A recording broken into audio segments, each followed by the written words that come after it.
update. Chief Fisher. Good evening, all. A couple of quick things from the LEPC side. Most notably, we've had a few more cases in Carlisle since last we've been here, but not an extreme amount. Importantly, the Carlisle Chair Committee is working hard at making sure our holiday festivities go off without a hitch. And then, of course, we spent a lot of our meeting talking about both how Carlisle is going to respond when a vaccine is released, and from anything else we should be doing in Carlisle as it relates to COVID-19 planning. And I think this afternoon, a few developments have popped up. I spent quite a bit of time on the phone today with Linda Fantasia, our health agent, discussing what we might talk about tonight, in that whether we should support getting a structure in anticipation of the vaccine, and potentially a freezer to store the vaccine when it becomes available. Would now be an appropriate time to talk about that? Yes, go ahead. Yeah. All right, so DPH had a first letter came out this afternoon. It was really directed at people in the health community in general. So not just people in towns, but also people at medical facilities. And one snippet that was in that piece, or two snippets that were in that piece.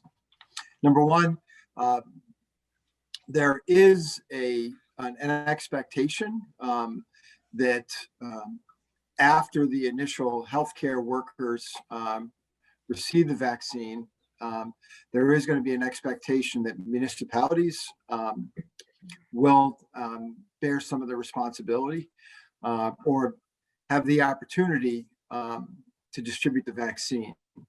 But that's not expected before late spring, it's believed. One of the other things that was covered in their document they released today was that they talked about how the vaccine will be packaged to healthcare communities. And in brief, it's a dry ice piece of storage equipment, for lack of a better word. And summarize that document also in one of the paragraphs. It says, we are encouraging medical facilities not to buy the freezers that can keep both the Pfizer and the Moderna vaccine at that extreme low temperature. That the packaging they're expecting to send it in, the dry ice, and then the extra dry ice they're sending with it to get you through 2 stages of your distribution. Because of that, and because of the availability of dry ice, they're encouraging people not to run out and buy these freezers, which was a little bit different than direction that we might have anticipated previously. Now, tomorrow morning, the vaccine subcommittee's meeting, of course, which several of you are on, and it's going to be one of the things we talk about. So in brief, I think right now what I would ask from the select board is, at the least, I think we should probably receive a little more direction from the Commonwealth, from MP, from the Massachusetts Department of Public Health, and then we can discuss it next Monday at LEPC, and then maybe we'll have a more complete picture for the following select board meeting, because we already know that unfortunately our CARES Act money, although we still have enough money, cannot be used to purchase the tent, because the direction that Mr. Goddard received from our grants management folks was that would not be a reimbursable expense, because in fact the vaccine doesn't exist yet officially. So I think there won't be any harm, in brief, there won't be any harm in putting this down a couple of weeks.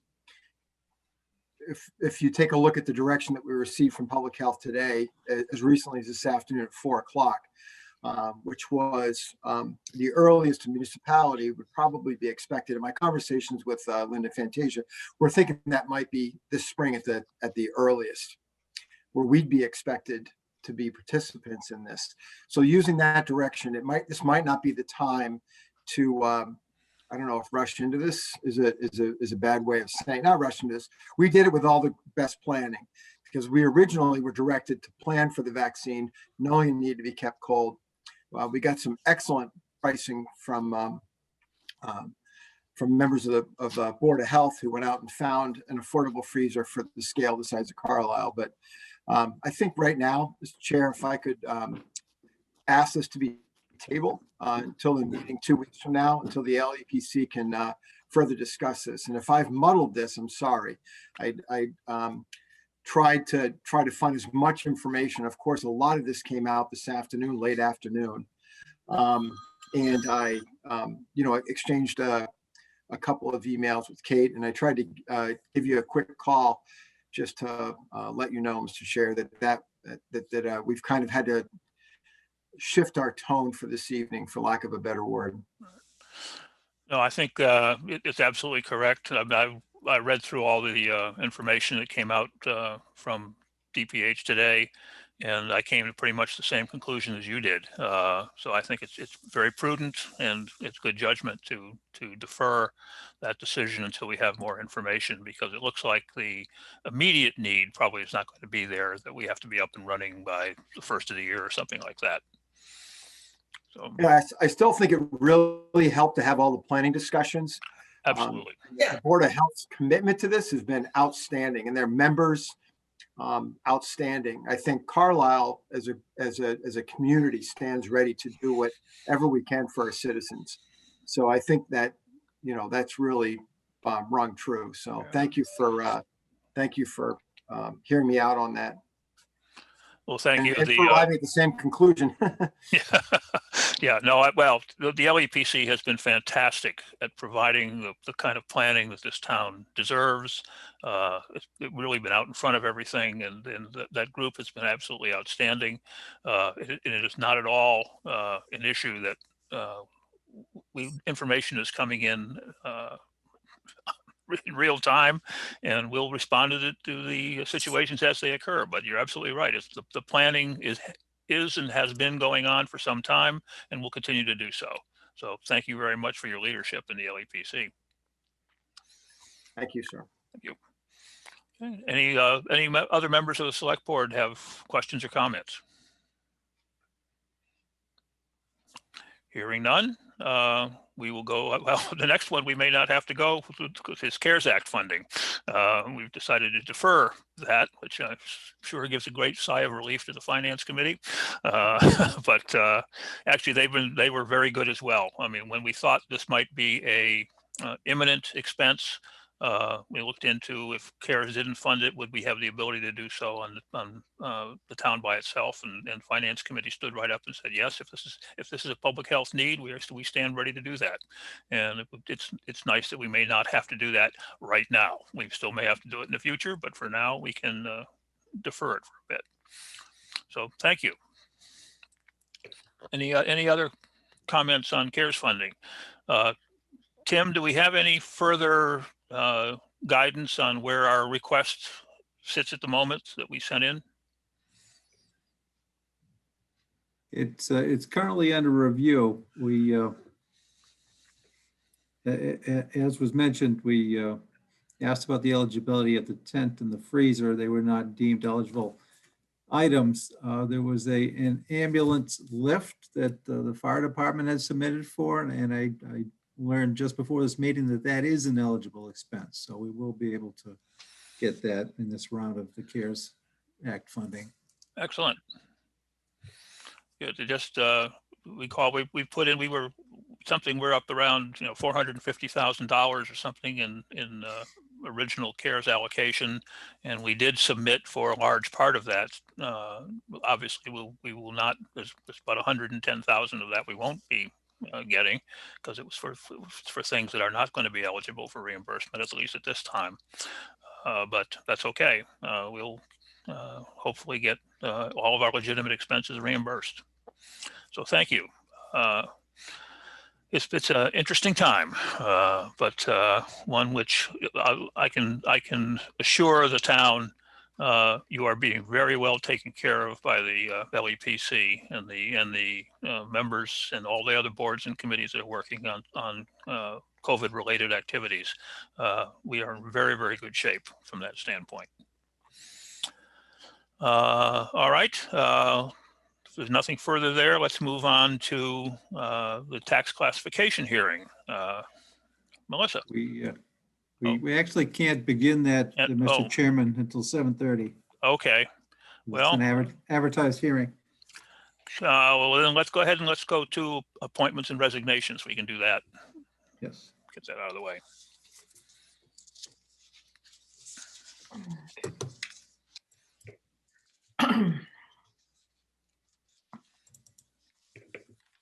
Okay. I move to accept the resignation of George Payne from the Carlisle Affordable Housing Trust effective immediately. Okay. Do we have a second? Second. Okay. Any discussion? Go ahead, Kate. I just want to say that it's with regret and with appreciation of George's service to both the Housing Authority and to the Housing Trust. So we're sorry to lose him. Yeah, he's been very good. All right. Any further discussion? Hearing none, I'll take a roll call vote. Luke? Oh, Oscar Lillywog. Did Barney go? Yeah, Barney should be. Oh, Arnold, I'm No. sorry.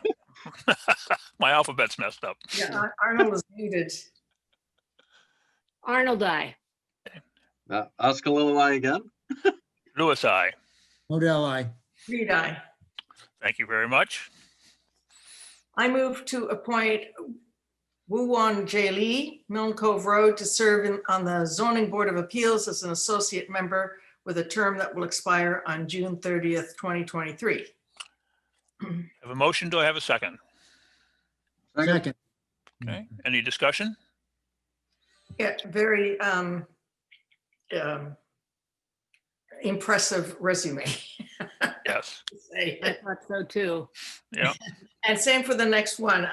It's like, talk about being overqualified. But anyway, okay, moving right along. All righty. Roll call vote on Mr. Lee. Arnold, I. Oscar Lillywog? Lewis, I. Modell, I. Reed, aye. Thank you very much.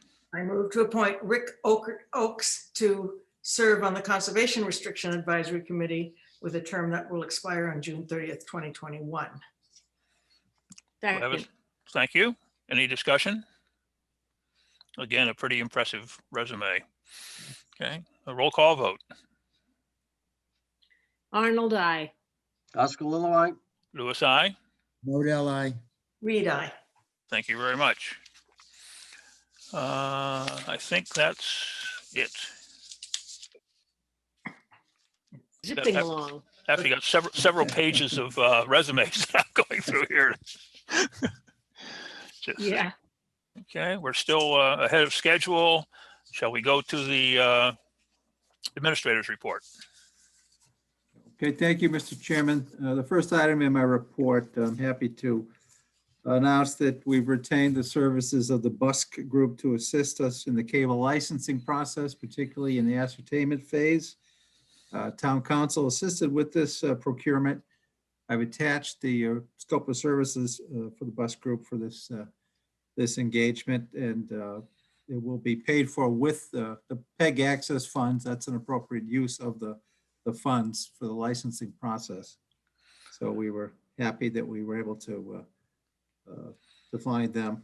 Although they're from California, they have a lot of experience in New England and Massachusetts. Specifically, I think Reading may be the closest community that they have worked with, Reading and Cambridge. But we were very impressed with them and happy to have them on board. We have not used them before? We have not, no. Thank you. Yeah. Very So- good. Yeah, they've actually provided quite a nice synopsis of their capabilities and the backgrounds of the people who'll be working on the Yeah. project. If we ever see them on the street, we'll even recognize them. So I sent pictures. It was nice. Like it'll probably be a Zoom engagement, I'm thinking, but Well, that's one of the beauties of this is we can do that now these Yeah. days. that's right. The second item is regarding the Carlisle Night of Lights, Saturday, December 19th. I don't want to steal any of the cheer team's thunder. Maybe Barney, do you want to kind of introduce this? We need a motion from the board for the use of the common and the Rotary, but do you want to describe the what's going on? Sure.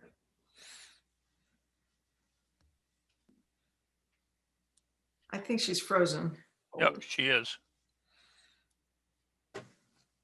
Shall we just move on to the motion? She can describe it afterwards. That sounds Okay, good. Sure, yeah.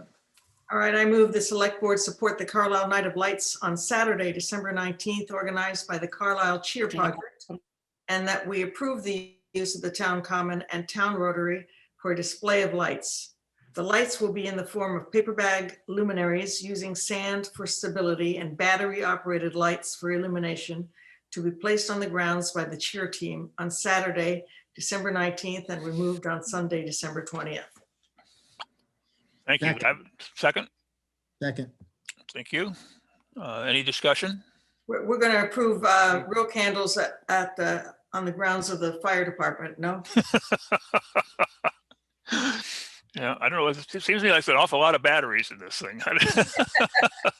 That's true. I'm going to be interested to see what that looks like. It's very good. Arnie, are you back with us? I can't tell. I thought I saw her eyes blink, but nope, she's gone. Yeah, she's rebooting. It looks like she's rebooting. I wasn't sure. Okay. Yeah, that's that. I thought I heard her voice. So basically, I can recap this a little bit. There will be Santa coming on the fire truck, and he'll be greeting. Well, this is not. That's a different time, a different time. different date. Yeah. So yeah, this is just a drive-by shooting, drive-by event where you'll be given a list of places that you can go. People will be encouraged to decorate their homes around the town, and they can submit their addresses to the cheer project who will then let people know where to drive in order to see some lights. Yeah, and they're asking people to. Sorry about, Going to make. Oh, go ahead, Barney. You're back. sorry about that. I have a bad internet tonight. But anyway, Kate, sounds like you did an excellent job. And Well, I tried to mess it up. I tried to mess it up with Santa. Alan wouldn't let me, so. oh. Yeah, no, this says no Santa on December 19th. Yeah, so anyway, it should be a lovely evening for people to just get out and, enjoy some lights and sense of celebration as we get to that date when it starts to get lighter each day. The solstice celebration. Yeah. Yes, exactly. It So should spread be. the word. We hope lots of people in town will participate in one way or another. And they can drop off once they decorate their bags or punch holes in them, whatever they're going to do. They can drop them at the library, and they'll collect them there.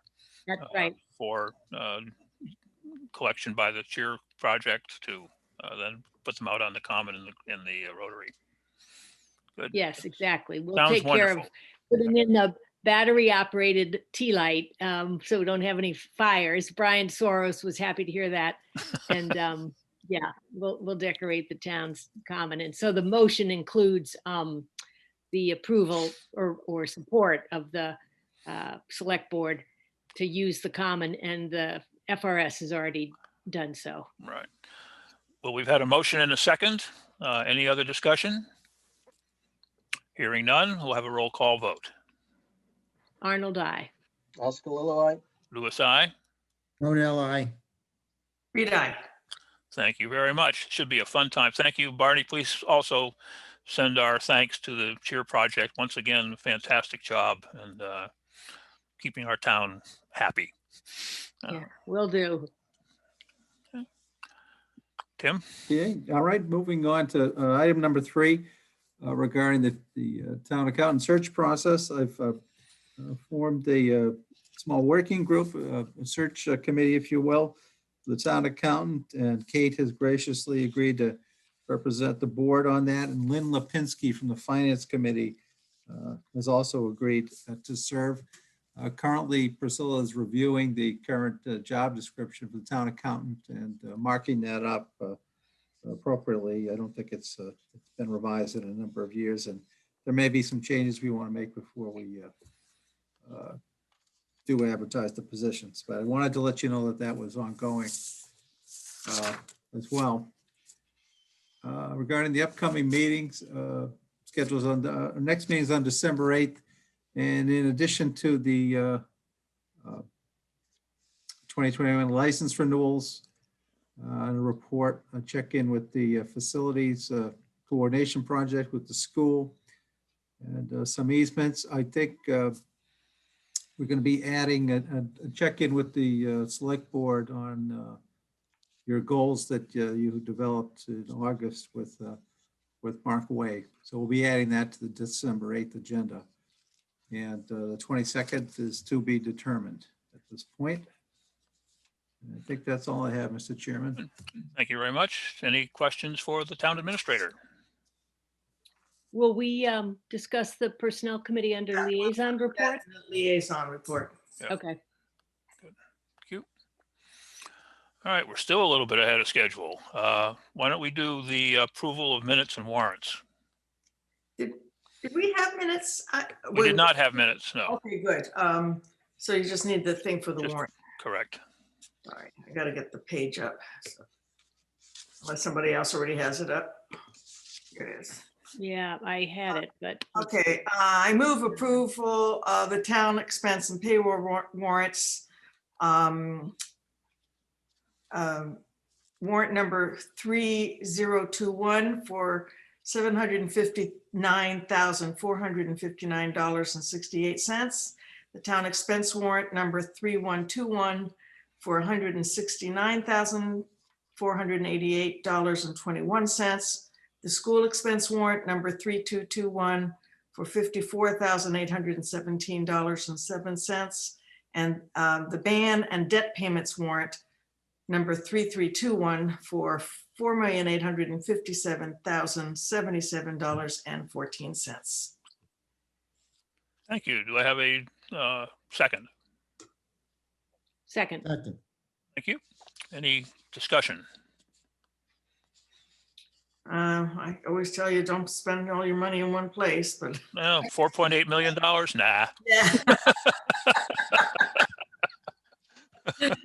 Just a minor little wire. Yeah, a little one. Yeah, well, the band, which band, just want to, which band?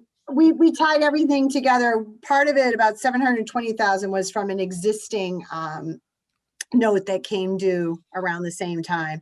And the difference, little over 3.8, was for a $3.5 million one that had a combination from the last year or so in bands. I think it had some trucks in it, communications. And then we also rolled in 6 months. We rolled in June. I only did 6 months on the parking because that was silly to do that separately. So we pulled that in and took a little more on if we end up doing the trailer, Tim, for the police. That money's out there. So there's no more borrowing left. It's all the bands are to bonds and there's no borrowing left. And we did some pay downs on that. So unless we're going to borrow again on a new project, we are done with, bands, and we just have this last bond going out. For anybody who's listening in who doesn't know what a ban is, it is not a way to get rid of somebody. It's a bond anticipation note. Okay. And then we go to a GOB, which is a general obligation bond. There you go. And I'm assuming that, interest rates will be going down rather than up. We get a fantastic rate, and we got a $484,000 premium on it. So it was really successful in that. The Dow Jones went over 30 Yeah, today. Yep. Yeah, I saw Hooray that. for retirement. Mhm, sell now. I- Stuff it under your mattress. Right. Okay. All So, right. yeah, I don't believe we voted. There was a motion and a second, but we haven't voted yet. Okay, yep. Okay, roll call vote. Arnold, I. Oskalilo, aye. Louis, I. Modell, I. Reed, aye. Thank you very much. We are now in debt.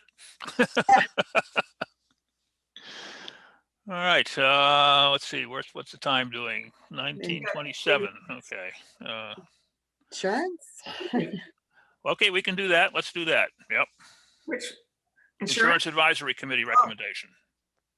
Kim, So the Insurance Advisory Committee met and they had a vote after having several presentations from Maya.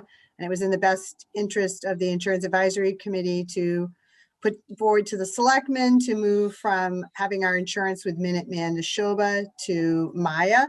And the cost based on 2020 rates with Minuteman, we don't even have the 2021s, was a savings of about $100,000, which would be $50,000 to the town and 50 to the taxpayer.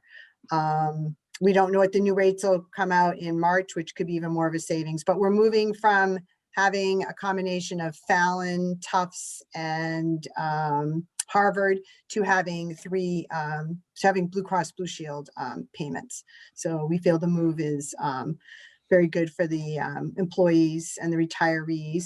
Those also were going up. So it's requesting that the selectmen move to leave Minuteman and go to Maya. Did I hit that fine, Tim, or is there anything I lost on that? No, just one correction. It's 50% savings to the town and 50% to the employees, and Right, the right. current 50-50 split. For 50-50%. Yeah, the town is the taxpayers. Yeah. So Yeah. Yep. I was reading all this stuff and I was a little opaque, but And just, that's based on doing 2020's rates to 2021 with Maya. So in March, the Minuteman would come out with whatever rates there are, so depending if they go up. But we have the rates sealed, and Tim has a sheet that the rates that were proposed on this, if we go with Maya, those rates are, in stone, so to speak, for going into FY 21 for next year. FY 22. I do have a question because of something you just said. The employees will only have Blue Cross at this point? Or are you It will only be Blue Cross, which saves on the administration, but there's three different, there's like a select plan, there's a PPO plan, there's Oh, another, within the select, so it's only Blue Cross Blue Shield plans that we're doing, which saves on the administration. So we have one vendor that Okay. we're working with. And you can tailor the plan so that we're not set with the same plan with everybody in Maya, that each plan is tailored to the town. So if we choose to raise our, or lower a deductible or something like that, we're not told this is your plan, this is what you have to do. If rates go up, we can say we want more of this or we want less of that. So they're individualized, tailored plans, unlike when you're with a Minuteman, you're told this is Fallon, this is Harvard, and these are your rates, and there's no changing of, say, an ER copay or adding something on. We just had them look into a medical plan, which they put forward too, which is about is a savings on that compared to standard, I think it is, that we have now.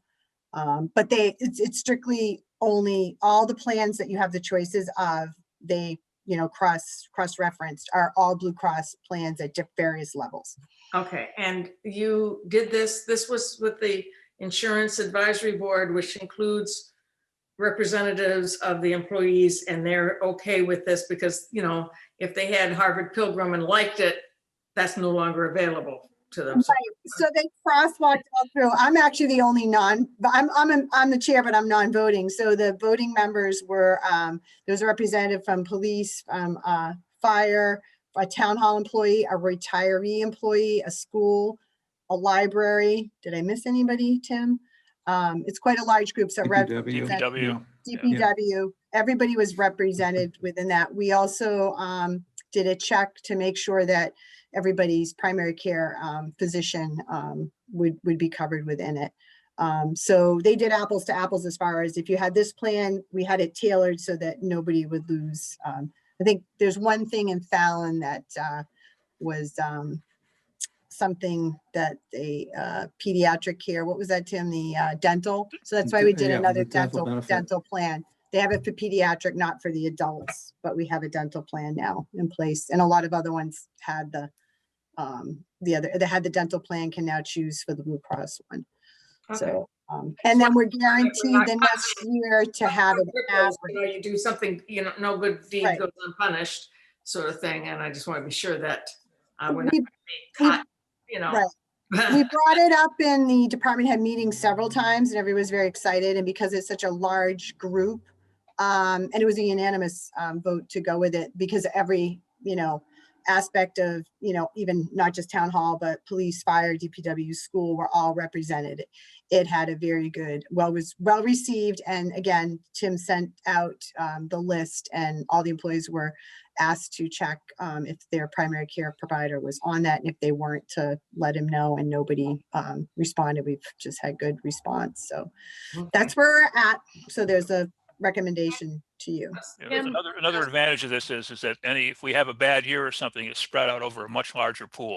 Correct. So if we have a bad year, we don't Zapped. absorb it. And I was also concerned that more were going to leave Minuteman, and actually we got notification that Lincoln Sudbury has left Minuteman too. So that would have been a less pool to spread that out. And Carlisle did very well. We have a very healthy kind of, you know, fit town. So that's to our benefit. But should we have a large claim, you're correct, Alan, in that it is spread across the whole board. Okay. So Kim, I have Yeah. a question.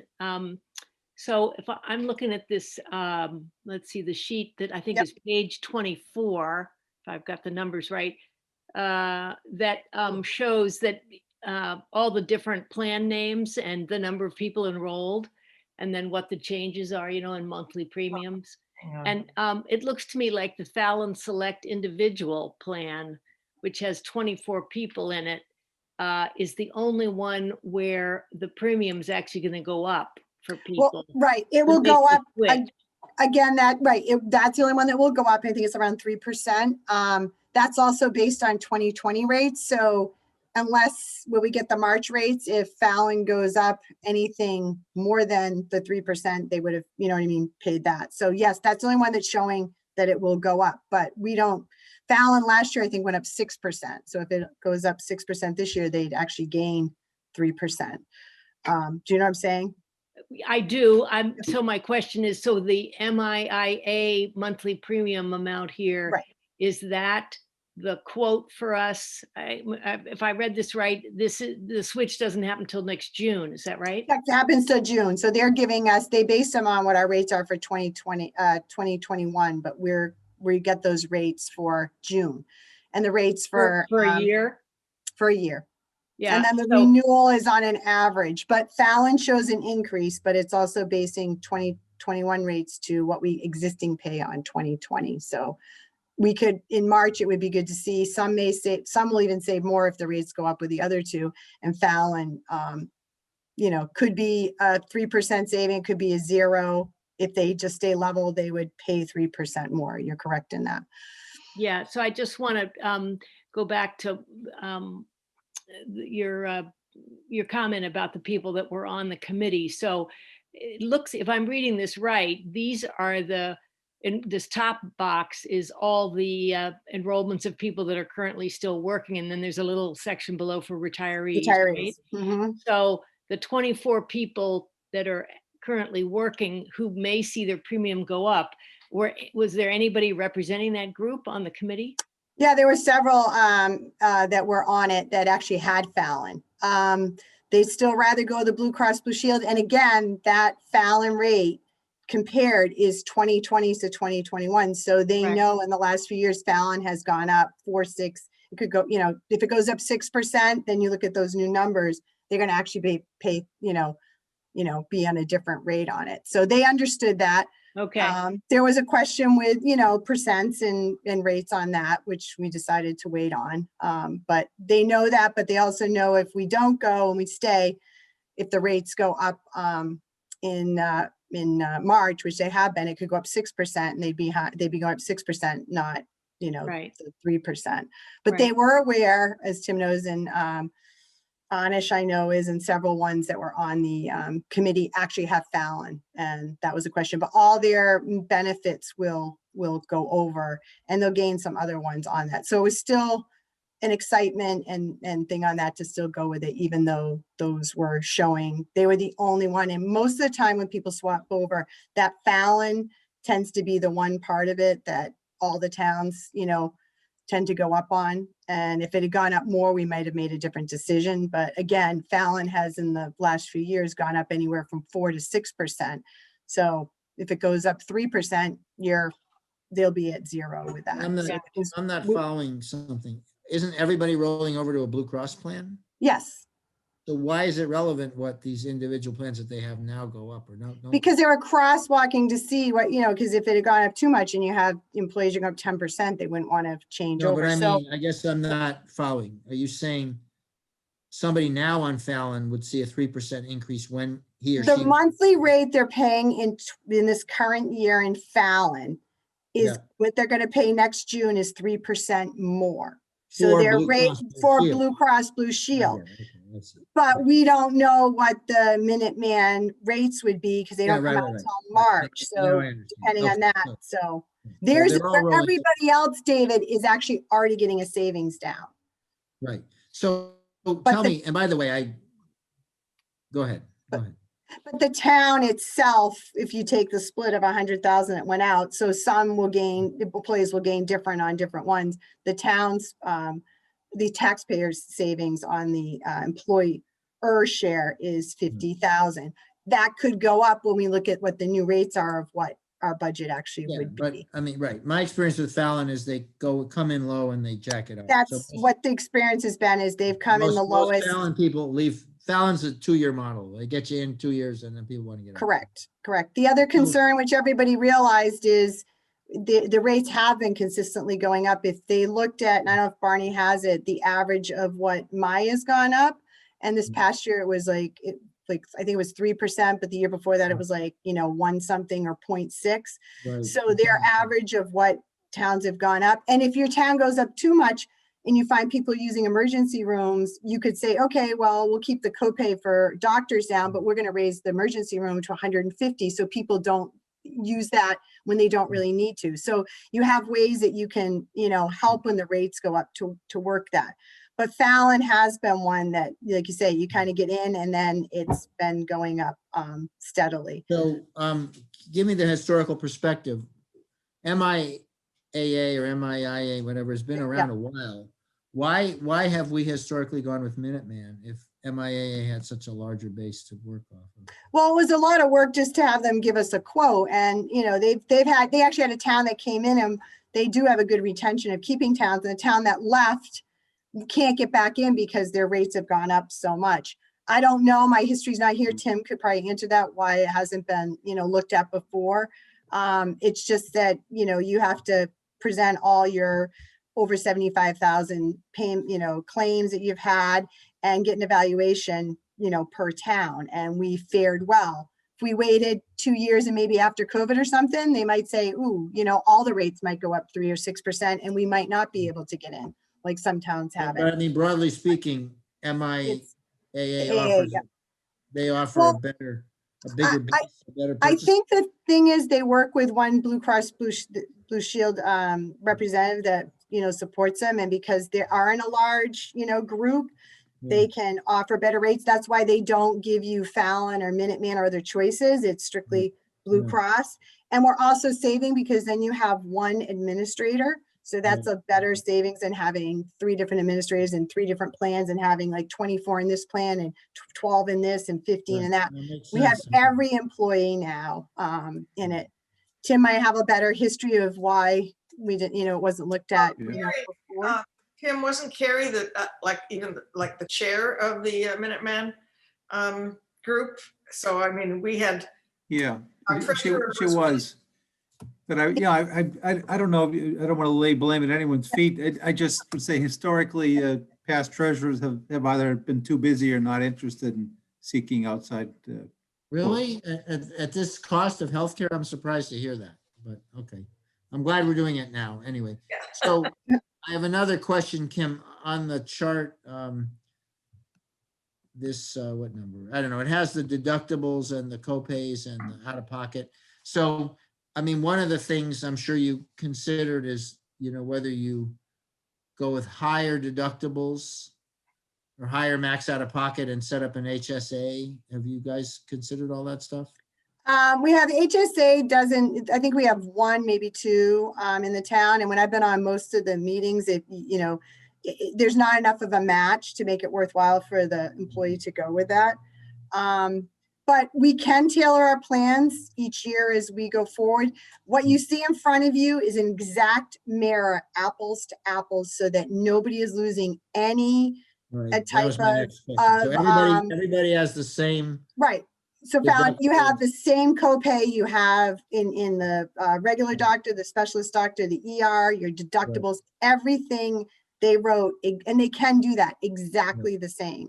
And if there was a diabetes thing we needed, they did a rider onto it. They made sure that somebody is not going on and saying, oh, wow, I can't get this, this or that. So we left the deductibles, but again, that's somewhere, David, that going on, we have the flexibility to change where we didn't with Minuteman, Okay, good. Because I mean, and that's a lever. You said the HSA has not been worth it, but the town can control that. You can sweeten the HSA if you want to. Sometimes, and again, not this year, sounds like you're doing well here, but if it does go up a lot after COVID, then you can maybe increase the max out of pockets, but beef up the HSA. So the blow to individuals, again, out of 100 people, maybe 10 or 20 might hit the max out of pocket. So you can afford to have a generous HSA and not have actually be pay out that much and pick up the savings on the premium on everybody. Everybody was excited though. Blue Cross seems to be the golden card. You don't really walk in anywhere and say somebody is a school teacher or something and has a child that's going to school out of state. They don't have to think now about getting that child a separate, plan on that, or somebody that might retire and go down to another, state. So I think that part of it and the claiming and for the town, we do get guaranteed. We don't have enough history in the first year. We only have 4 months into it that we're guaranteed whatever their average rate increases for next year. We take that middle number. So we pretty much have a good rate in front of us for the next couple of years. Okay. Any further questions? I do have one other question, and that's for the benefits group on the side of this. And the talking about, adjusting whether we continued with the 50-50 rate. Does this savings incentivize us to maybe do a little nicer split with our employees up to, so that we, without adding money to our budget? I mean, do you think that would be helpful to think about? Right, the town pick up a slightly larger share of the cost. Yeah. And the advisory committee did talk about that, but that's a decision that we don't have to make right now. No, okay. One thing to go, and how we distribute the savings is something that we need to discuss further. Correct. Yeah. Okay. I don't want the town to go out and spend the money yet. No. This is the first step, and we'll found money, folks. Yep. Okay.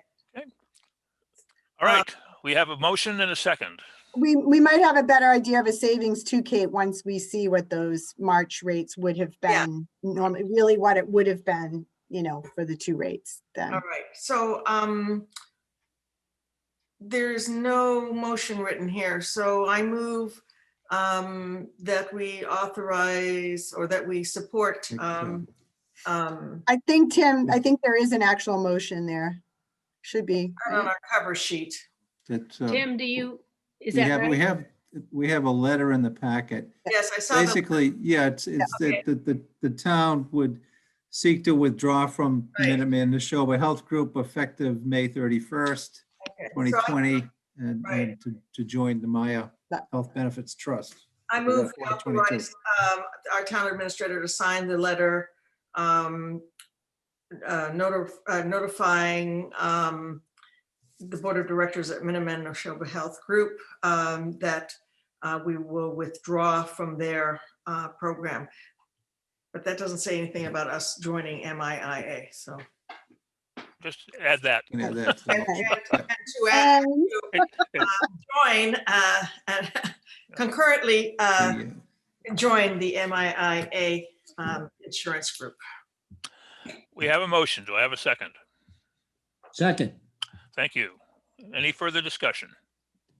Hearing none, roll call vote. Arnold, I. Oskalilowai, aye. Louis, I. Modell, I. Reed, I. Thank you very much. Thank you, Kim, and thank you to Yeah. the Insurance Advisory Committee. They did a lot of work on this. thank you. Appreciate I'll it. let them know that. Thank you, Alan. Overshot the time. I move that for the purpose of setting the fiscal 2021 property tax rate, that the board approve a residential factor. Don't we have to open the meeting for the hearing first? or no? hearing, the continued hearing, yes. It's a- Okay, so I move that we reopen the continued hearing. Do I have a second? Second, Second, Roll call vote. Arnold, I. Oskalilowai, aye. Louis, I. Modell, I. Reed, I. Thank Okay, you. now we have The the presentation. the fiscal 2021 tax classification hearing is reopened. I will accept the motion. Do we want the presentation first or the motion When first? we have the motion, then we can discuss it. Okay, I move that for the purpose of setting the fiscal 2021 property tax rate, that the board approve a residential factor of 1, thereby establishing a uniform tax rate with no differences between the commercial and residential property tax rates, and that the board not grant an open space discount, not adopt a residential exemption, and not adopt a small commercial exemption for fiscal year 2021. Further, we acknowledge that the Board of Assessors has informed the Board of Selectmen that the excess levy capacity for fiscal year 2020 is $3,013,335.01. I love the 1 cent. I know. I believe that the assessors slightly amended that figure. I did, Yes, I yeah. did. Yeah. Melissa, do you want to, Yeah, Read so the I was correct gonna figure? read so the excess levy capacity for fiscal year 2021 is $3,013,781.00 and 1 cent. I'm sorry, 1 cent. 1 cent. Yeah, so and I'll send a revise to Jen, so it's in the packet. Okay, would you? Oh. Yeah. I will. Yeah, because it says 2020 instead of 2021. I know, I Inflation in fixed there, it. yeah. I revised Thank you. everything, so that Okay. was an error on my part. Thank So you. I will fix that. And it's already fixed, so I'm gonna send it to Jen tonight. Thanks. Do I All have a right. second on the motion? Second, Thank you. Discussion. Melissa?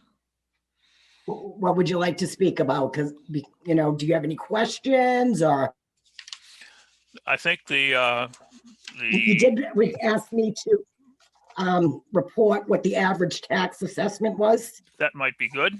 Yep, so Yeah. the average tax assessment is 931,443.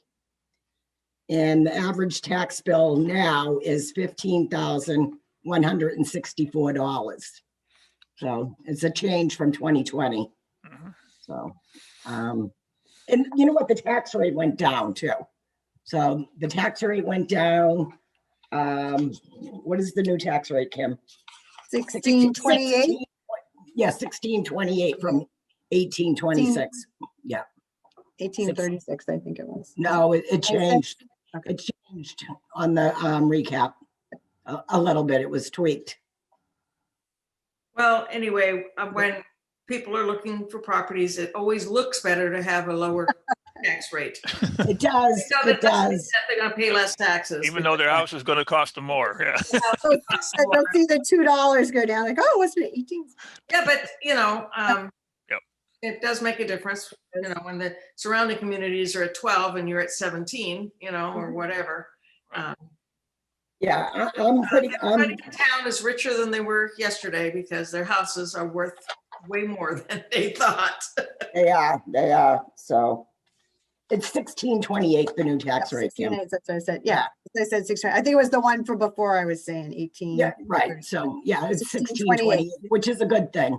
Yeah. So I'm happy with that, so. And these will be reflected in the January tax bills, correct? Yeah, so as soon as the DOR approves everything, the rate, I'm planning on getting tax bills up and ready to print, and we'll have an actual tax bill, which is great, to go out for December 31st, you know, to be payable February 1st. So that'll help with, you know, keeping our revenue on course and not having to do a third quarter preliminary, which some towns are doing. So A lot of that towns year, are. I'm happy for, you know, Melissa doing that and worked hard on it. And Right. we're going to have a tax rate and we'll have our tax bills out on time. So that's great.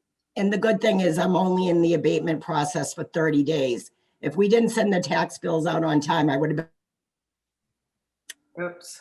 been in the abatement process for 90 days. So I'm very, yeah, and a lot of towns are not getting their tax bills out on time this year. Don't know why, but ours are going out on time. So People may be a little busy this year. Yeah. I don't know. We'll see. I had public disclosure and I had one phone call during public disclosure, one. So. Quick question. Okay, go ahead. And this is just really for you to review again, because I know you've discussed this before, but so the excess capacity, I'm seeing here that it's 3 million. so It's it's almost doubled. 3 million plus, and the last year it was 1.8 million. So remind me how that works. That's because we didn't Kim, raise. you can speak on that. So what went up a lot was you take your prior year tax levy and you add your new growth, which I think is around 600,000 for Carlisle, and then you turn around and add your what do you call it, your new growth on top of that, and it pushed us, you know, past our normal levy of what we can actually borrow on. And we actually borrow less than what our minimum levy is. Normally our minimum levies are 28 million and we're 28.7 and we're 28.5. So then we have up to 32. So because of the new growth that we haven't been using, and you have your debt exclusion that all goes into that to push it up. And with the new growth, it just pushed us to that higher amount on that. So we could actually levy the taxpayers up to that amount, which we don't want to do, but if we get stuck, Right. where some towns are really close to their levy, because if they're only going up 2.5 and they're already at that levy and they're over with their debt exclusion stuff, which you haven't even, you know, hit with this year. So that just pushed your levy capacity, Right. Due to the fact that you're not, you know, doing a lot of borrowing extra projects and things like that. And our operating budget is virtually the same as it was last year. Right. So, That's what I was wondering. So Yeah. that's a big factor. You That- levied 28, you had levied 500,000 less than you did this year for taxes. So last year it was like 28 million, you know, 5, and this year it's 28 million. So it was considerably, it was like a $500,000 short. So then that, you know, pushes Yeah. within that. And that so you- growth figure that you're talking about, that's new building or? Well, the values go up with what Melissa has for her values, which we can tax on, but then your new growth is a basis of what your actual tax base grows on, given, you know, what's depreciated and what comes back on, Yeah, you get a so new growth figure, which was Is about that new growth primarily 450,000. because the increase in the valuation, or is the new growth based on actual New building? growth, not an actual new New growth. growth. New But you're construction. not going to tax that one building of the value all in 1 year. So it's the growth within that year Right. that you can use as tax on, so to speak. So So they how does figure that from come? that 28 million would probably bring you about 400,000 of new growth. Then you add the 600,000 from your 2.5. So you've got over 1,000,001 there. So if you add the, you know, 1.8 million and you add another 1.2 million, that's where you get your 3 million in Uh-huh. excess levy capacity. And I so can how shut, how does the growth then that you're describing compare to the previous year? I'm just interested in what has changed, if anything. I can send you a copy of the tax rate recap we do, and I'll show you last year of what the levy was, and it'll show you what last year's new growth and the 2.5% was. And then No, this I'm- year's, you can see it. It's pretty much, the new growth was right around the same, I believe, as last year. Her values went up to spread it across, but there was a good amount of new growth last year too. I think it And was there's still gonna be a around lot of new growth next year. next year too. She might not Yes. see her value, but the new growth. Woodward Village is coming on. Right, This year, was that all the Garrison place? place? No, because that was kind of the previous year, but some of them had construction holds on, which I removed because they're Yeah, so all, but those brought up, you know, those all went for $1 million a piece, those condos, you know, that's what Where they're is paying. this? Excuse me? Where is that, at Garrison Place? It's off of Russell Street. No, Yeah. no, I meant that's what you're talking about, those that went for Yes, $1 million? yes. Yeah, Yeah, so, but there's gonna be a lot of new growth coming up with, Next year too, yeah. with the Valentine property and Kay's Walk and the new homes and building permits. Hmm. People are spending money to redo their houses right now too. So So, we look good for next year. And yeah, I'm excited about that. depending on next year, what your budget is, you'll add another 2.5, which is probably another 600,000. You'll add new growth, which has been an average around 400,000 to 500,000. So you probably add another 1.1 million next year, but it'll depend on what you're going to use as taxable. To tax the taxpayers will then determine what your new, what your levy excess levy capacity is. But it will probably go up another 1.1 million next year. It depends whether your budget goes up that. And then the prior year, from 19 to 20, your budget was taxable at $1 million more than the prior year. So you were almost going up exactly what your levy capacity is. That's why the last few years you've had the same amount of excess levy. This year you pulled back. So basically what you added on, just added on to the bottom line. Do you know what I'm saying? yes.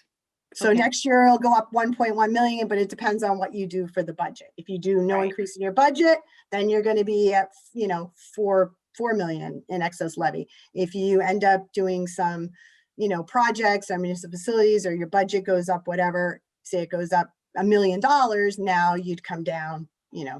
like that. Yeah, okay, thank you. Okay. And debt factors into that too. So as we pay down debt, that's an over and above an exclusion. So that will narrow it a little bit, but our debt's kind of the same out for another 5 or 7 years before it actually dips down. Okay, Thank you very much.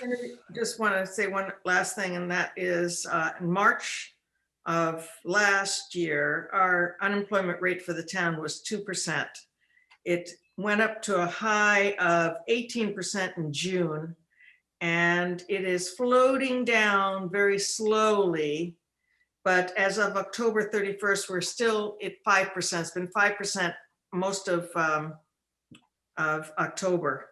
And I'm worried that our unemployment rate will go back up, in the, It hasn't in fact affected though which is interesting. I did with the November bills coming in and where we were at last year, what we had left to collect in this year, we're actually, even though the rate was up a little bit more, we taxed, we're actually ahead of what we were last year at this time. So it hasn't really shown a reflection yet in the collection of taxes, which yeah, I think it, but we, each session that we go, we watch that. yeah. But it's still. And that's, it's totally, yeah, and it will start affecting different Yeah. people, but right now we aren't impacted on the tax revenue yet on that. Like the virus, we haven't. Delayed. Yeah, I know. My home from Martha's Vineyard is like, whoa. They have more cases in the last 2 weeks than they did since March. It's getting scary. Yeah. Carlisle we. staying very healthy. Yeah. All right, we have a motion and a second. Do I have any further discussion? Hearing none. Have a roll call vote. Arnold, I. Oskalilowai, aye. Louis, I. Modell, I. Okay. Thank you very much. And thank you, you. Melissa. Thank you, Kim. Thank you. I'll Thank get you. tax Happy bills. Thank you, Thanksgiving. Melissa. Yeah, Happy thank you, Thanksgiving. Melissa. Thank you. Thank you, Kim. Thank you. Bye-bye. Right. Let's move on to the Beavers.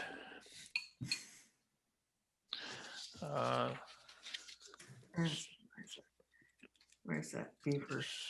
Someone here from the Conservation Commission? Let me email her. She told me today, I'm sorry, I'm Dave Waddles. I'm with Mass Wildlife. She told me she wasn't signing on until like 8:15. Yeah, we had it, actually, we have it on the agenda for 8:30, so we can. Right. Let me I think I have her phone number. I'll give her a call real fast. All righty, and we'll do some other stuff first. Okay. Why don't we go to liaison reports? Well, you want to start, Kate, with Yeah, personnel? the Barney and I have been working on the personnel bylaw for trying to get it ready. Well, we thought we would have it ready at our last town meeting, but then kind of put the brakes on it. And so, of course, we hope we'll have it ready for the next time. And it's going to really streamline that bylaw, which is the personnel bylaw now is like 3 pages long, because basically what it is it's the personnel handbook. And I don't know why it got, so big. But that's all that to say that one of the focuses in that new bylaw is to make the personnel director a much more important person in the whole thing, and to make the personnel board advisory to the personnel director rather than the other way around. In the meantime, while we're waiting for all this to happen, the personnel board has been having difficulty convening a meeting. I'm not sure why, but the fact is that they are. And there are several things that are going to be coming up. They're really on the docket.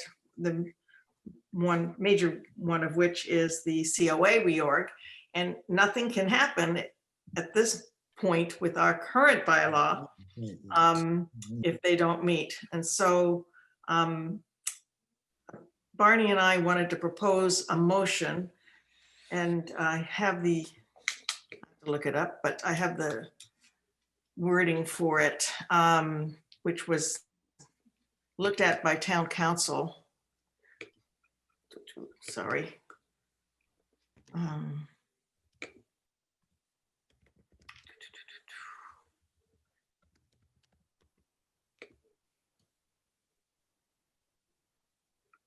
Here it is.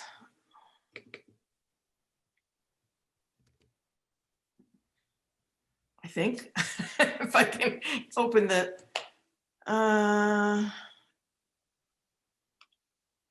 shoot, sorry. I have so many things from you, Tim. Tim, do you have it in front of you? You can read it. I can read it, sure. Yeah, thanks, because I can't seem to Okay. find my email from you on the. Yeah, I move that the select board empower the town administrator / personnel administrator to act in the stead of the personnel board on a temporary basis pursuant to the town's general bylaws, section 15.3.2.3, powers and duties, until such time as the personnel board is able to reconstitute itself and meet on a regular basis. Thank you. We have a motion. Do I have a second? Second. Okay, discussion. I think we already discussed it. Any further discussion? Hearing none, we'll do a roll call vote. Arnold, I. Oskalilowai, aye. Louis, I. Odell, I. Reed, I. Thank you. Motion passes. Congratulations, Tim. Okay. Thanks, I think. Well, hopefully we can move some stuff forward now. Well, right, correct. Yeah. All right, and I see Sylvia has joined us. Thank you for Indeed. coming in early. We're moving along quicker than we thought we were going to, but appreciate you being here. I know that we had lined up someone from the state to pop in, so I don't know if he'd be able to. He's there. join us Yep, he's early or here. not. Yeah. Please, Jeff. Hi, I'm I'm here. here, as is Mr. Waddles. Oh, there you are. Okay. Excellent. Okay. And I see Paul Sheedy is in. We've heard from him. And the Fines, are they in as well? They are. Okay, great. Sylvia, hi, everybody. So if you would walk us through this, thank you. Yeah. Oh, I don't know, Lee, are you or me? I'm happy to present, and then you can chime in and add or correct as needed. So we're here today because the Maple Street Dam or the Maple Street crossing of Greeno Pond has been dammed by beavers again. And this is because there had been some maintenance activity of removing debris periodically, as often as weekly. And we were notified that this is an illegal activity because it's actually a beaver dam. And so we asked DPW to stop doing that. And as expected, the water level has risen. Although it's trapping season now, we're here to encourage the Board of Selectmen to install a water leveling device at this location so that we don't continue to jeopardize homeowners' properties as well, or require emergency certifications so that the beavers can be euthanized on a regular basis. I've forwarded to Luke, and we can forward further if you like, an approach that's been taken by the town of Billerica, or city of Billerica, where they in fact assessed all of the major beaver locations and deliberately worked on finding a more sustainable solution, where they identify them, attempt a beaver deceiver, or decide that this is a no tolerance zone. And they found the return and the ongoing expense of managing the beaver to be better. So I found that really interesting. We do have a quote, and I'd urge the Board of Selectmen to authorize going forward with this as soon as possible at Maple Street, but also to start looking at a more comprehensive solution for this town. And that's all I had. If you have questions about the cost, I assume, or any more further background, I'm happy to answer questions, and I'm sure Sylvia is too. We have Dr. Waddles here to talk to us about issues with various approaches and whether or not this is considered good, an effective approach rather than the ad hoc method we've taken. He was very clear with me that the periodic removal of debris in general is illegal, but also particularly in this priority habitat. Beavers are keystone species that will enable these endangered species to continue to exist. And constantly disrupting their habitat is really dangerous to the area. One of you describe the two devices, or maybe it's three, that the culvert protective fence and then the flexible pond leveler. Just tell us how that would work. Yeah, and I can forward further some information. So the idea is that you use the fence to restrict the beavers from the specific area, and then you have the tubes going underground, and they are able to set what the destination, what the level is on both sides. Because this is such a big watershed, it needs to have two fences, two tubes going through. The way the tubes work is the beavers can't hear the water rushing, so they're not notified, they don't notice, and they don't go and block it up. It requires periodic maintenance. I think it would be less maintenance than we're currently doing, or we're doing until stopping recently. And so involved in the calculations that Billerica did was a yearly maintenance of each device. They have installed 43 locations with water leveling devices, and then they also have 12 devices where they've just trapped colonies when they occur. And are they generally successful? Yes, I was shocked, honestly. There are specifics to the location that can make the success less likely. And that's one of the reasons that we're looking for two, because for example, in this location, there's a huge amount of water going through, so it will take 2 pipes. I'm told that Mr. Callahan from Beaver Solutions has been reputable within the state, and that he's not someone who's going to sell us something if he doesn't think it's going to work. He is the person who implemented most of the bill. Can I just make a comment? This is Barbara and Rich Fine. We're on 435 Brook Street, Brook. So for us, our experience has been, it's not only the Maple Street culvert or dam, but it's also the Brook Street culvert or dam, which is really just down the street from us. And I don't know how this all plays into the whole scenario, but our past experience has been when both of these culverts have been cleared, Brook Street and Maple Street, our water will recede surrounding our well and flow into, I'm assuming it's Greeno. But I would just bring that forward, that and others with more experience may be able to comment, but perhaps it's not just Maple Street, but that it's the Brook Street culvert as well. That there's maybe a whole, something there's a whole, it needs to be addressed on a town-wide basis. Okay. I believe.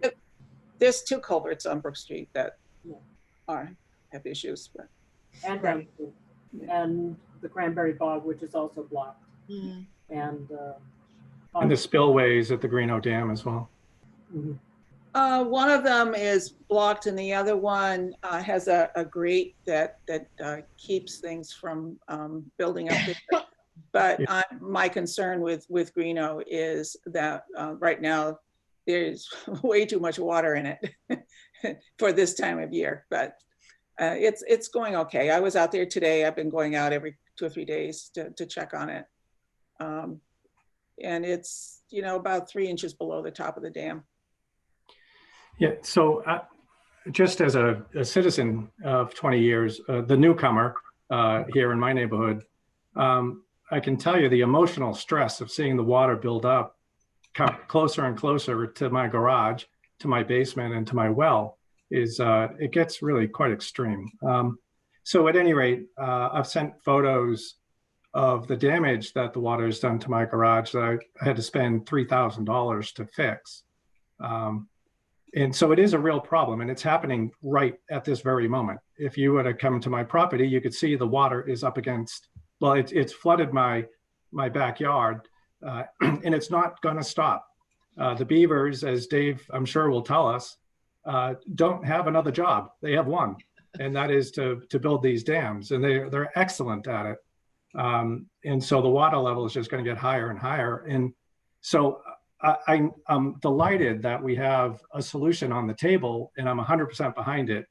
My immediate concern is, what do we do between now and the time that gets implemented? Because again, as some of you have seen the photos from the fines, their well's already overrun.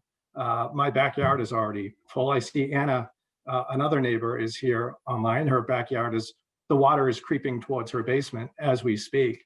So there has to be some, I don't know if this period could be covered by the Board of Health 10-day emergency permits to get us to the point where we can have this more permanent solution. I don't know if that's something this board talks about, but I just want to bring that up, that this is a real problem. It's really stressful, and it really affects our property values and potentially our wells. If my well gets infected with Giardia, it costs more money to have it fixed, and so at any rate, that's why we're here as neighbors and taxpayers, is firstly to thank you all for addressing this very painful issue, and secondly to voice our support for the solution that you're proposing. One thing I'd also voice is part of why we're here is because there's a jurisdictional question, right? This is conservation land. It's a Board of Health question. It's owned by DTPW. Yeah, It's yeah. in the right of way. And so it's really up to the Board of Selectmen to I believe, designate who's in charge of making this happen and to create a more sustainable, systematic solution so we don't have surprises like this. You're not the only, I know this side of town because this is where I live, so I see it. Same with the abutters who are here today. But 2 years ago or a few years ago, it was over by the bog and Oh, yeah. by Otter Slide Trail. It's the exact same thing all over town. It's also rare species habitat, which is why Dave Waddles is here. And as I read down through the material that was submitted by Mike Callahan, one of the things that he's proposing is to put a fence on both sides of that bridge, upstream, downstream sides. And he indicated that this would be,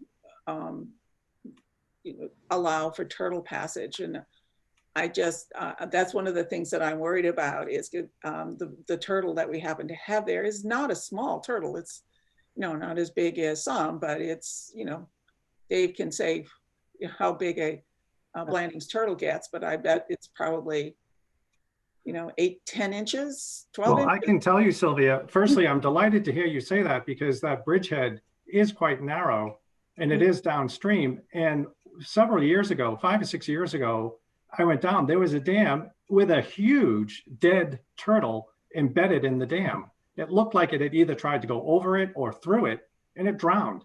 It was a horrifying sight. Oh, gosh. So I'm glad that's included in your plan.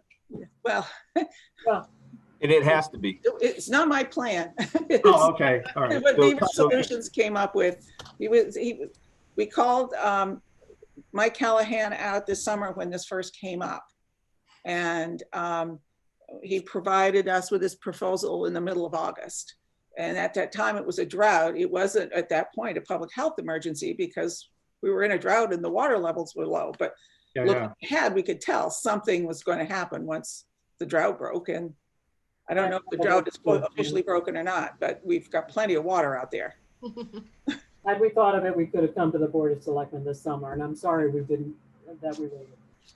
So this summer, we did have a presentation for putting guardrails on that bridge. And I assume that's the bridge over the culvert that we're talking about. And I'm just wondering. There's actually some guardrail posts leading to the bridge that are at a slant. Okay, so, I mean, but and these are, I'm just wondering how these projects interact with one another. Yeah, I think that it is separate. It's just there's guardrail posts there now, and the road is sort of sinking on that side. I had a discussion with Gary Davis of DPW about that as well. I mean, that road goes over a wetland, so it's sinking on one side. I've been to determine how the water level has been changing. I've been focusing on one particular wood duck box that's out there. There's a number of wood duck boxes and they're maintained by Mass Fish and Wildlife. Their wood duck monitoring program is one of the 50 sites in the state of Massachusetts. And the one wood duck box that I've been monitoring just disappeared. So I think it fell into the lake. Oh, no. Okay. Can I say something really quickly? Just so this is designated priority habitat for endangered species in Massachusetts. So if you move forward with anything, you will have to get a permit through our agency to do any of that work. So they'll review the plans and determine and make sure that they are acceptable for and compatible with the species that is there. Good. And so that also is the reason anytime that the dams are removed as they have been in a normal circumstance, that's a violation of the Wetland Protection Act if it's not done under a permit from the Conservation Commission. In this case, it's also a violation of the Endangered Species Act in Massachusetts. So there are other things there to consider in this circumstance. And just given the general nature of that wetland system, where it connects on the far side to the Concord River. It is a huge and complex wetland system in and of itself. You are pretty much always going to have beaver there. So it's not something where you could trap the beaver out. When this comes up, it's going to be a huge expense to do it, given the size and the complexity of that wetland system. And they're going to be back very quickly because there's many source populations for them to recolonize this. So this is going to be essentially an ongoing issue for you, just given the nature of that wetland system. Yeah, we've trapped them before. It was good for a year. It may have been a whole year that they were gone, and then a new family moved in. So you're absolutely right. Does the Mr. have any, Waddles. experience with these flexible pond levelers, and do you have any opinion about what the state's opinion will be about this sort of solution? You'll be granted permission to do that. I mean, there's obviously that's not my side of the building to do that permitting, but I can't imagine that you're not going to be. They may have some restrictions in terms of exactly how it's done. They may put restrictions as to when it can be done. In this case, it's kind of almost like very, very soon or the spring in terms of their preference, because the turtles are now going into brumation and they're going to be settling in the pond. So fluctuations in the water level can be detrimental to them. But the company that you're dealing with has a very strong reputation. I've dealt with him both when I was on a conservation commission in another town before I had this job. And he's the individual that I recommend, really based on that interaction that I had with him. Very similar circumstance to this, where beaver constantly plugged this wetland in this culvert, and the town DPW was just breaching the dams, and you had these huge fluctuations in the wetland all the time. So we brought him out to consult, and he basically told us, because of the configuration of that wetland and the roadbed, where it was, the water level was basically right at the road level, it wasn't a good candidate for one of these flow devices. So he's very straightforward with you in terms of whether he not believes it will work or not, because they don't work in all circumstances. Yes. But if he said that he thinks it will, I strongly believe that that probably is the case here. Okay. So Similarly, they've been doing this 20 years in Bill Ricca. We started it in 2000. Well, it's not just Bill Ricca, it's all over the state. He's probably the largest company in the state in terms of doing this, and he has put them in all over the state, including on state properties as well. trapping and euthanizing. I'm not too, and also for us, yeah. Well, also in terms of an expense, Yeah. quite frankly, in an expense, when you have to pay a trapper to come and do it, they're not cheap to do that. So that one time that may last for a year is going to cost you several $100s, if not more. And the deceiver will very quickly pay for itself from that standpoint. So if the town decides to move forward, is there some specific paperwork that needs to be filled out to get to your department? Yes, and so I spoke to someone today just so I would know what exactly the species were there and have a better idea of how what has been done is affecting them. And I will give his contact information to Lee, and she can send him an email. He'll be expecting it. And he's in the environmental review, and that's the department that does this. Okay, I believe you may have my email as well, because we spoke about Last year. yes, a lodge that is still in place on a dam in the cranberry bog. It hasn't been touched. Yeah, and I'll just say, in terms of why what has been done isn't good for the wetlands. Basically, you're causing huge fluctuations in the wetlands, surges of water downstream. So frogs, salamanders that are laying their eggs in the spring, they lay it right at the water surface. All of a sudden, you drop the water level by 2 feet, all those eggs dry out, and you basically killed an entire generation of frogs or salamanders. It causes a surge of water down the wetland, sedimentation, damage down wetland. 2 days later, the beaver have it dammed back up. If not that night, the water level rises back and you repeat the process. So it causes huge amounts of ecological damage to do this. And that's the reason, so that's without the endangered species there. It's always doing that. And so that's why that method is not something that's allowed.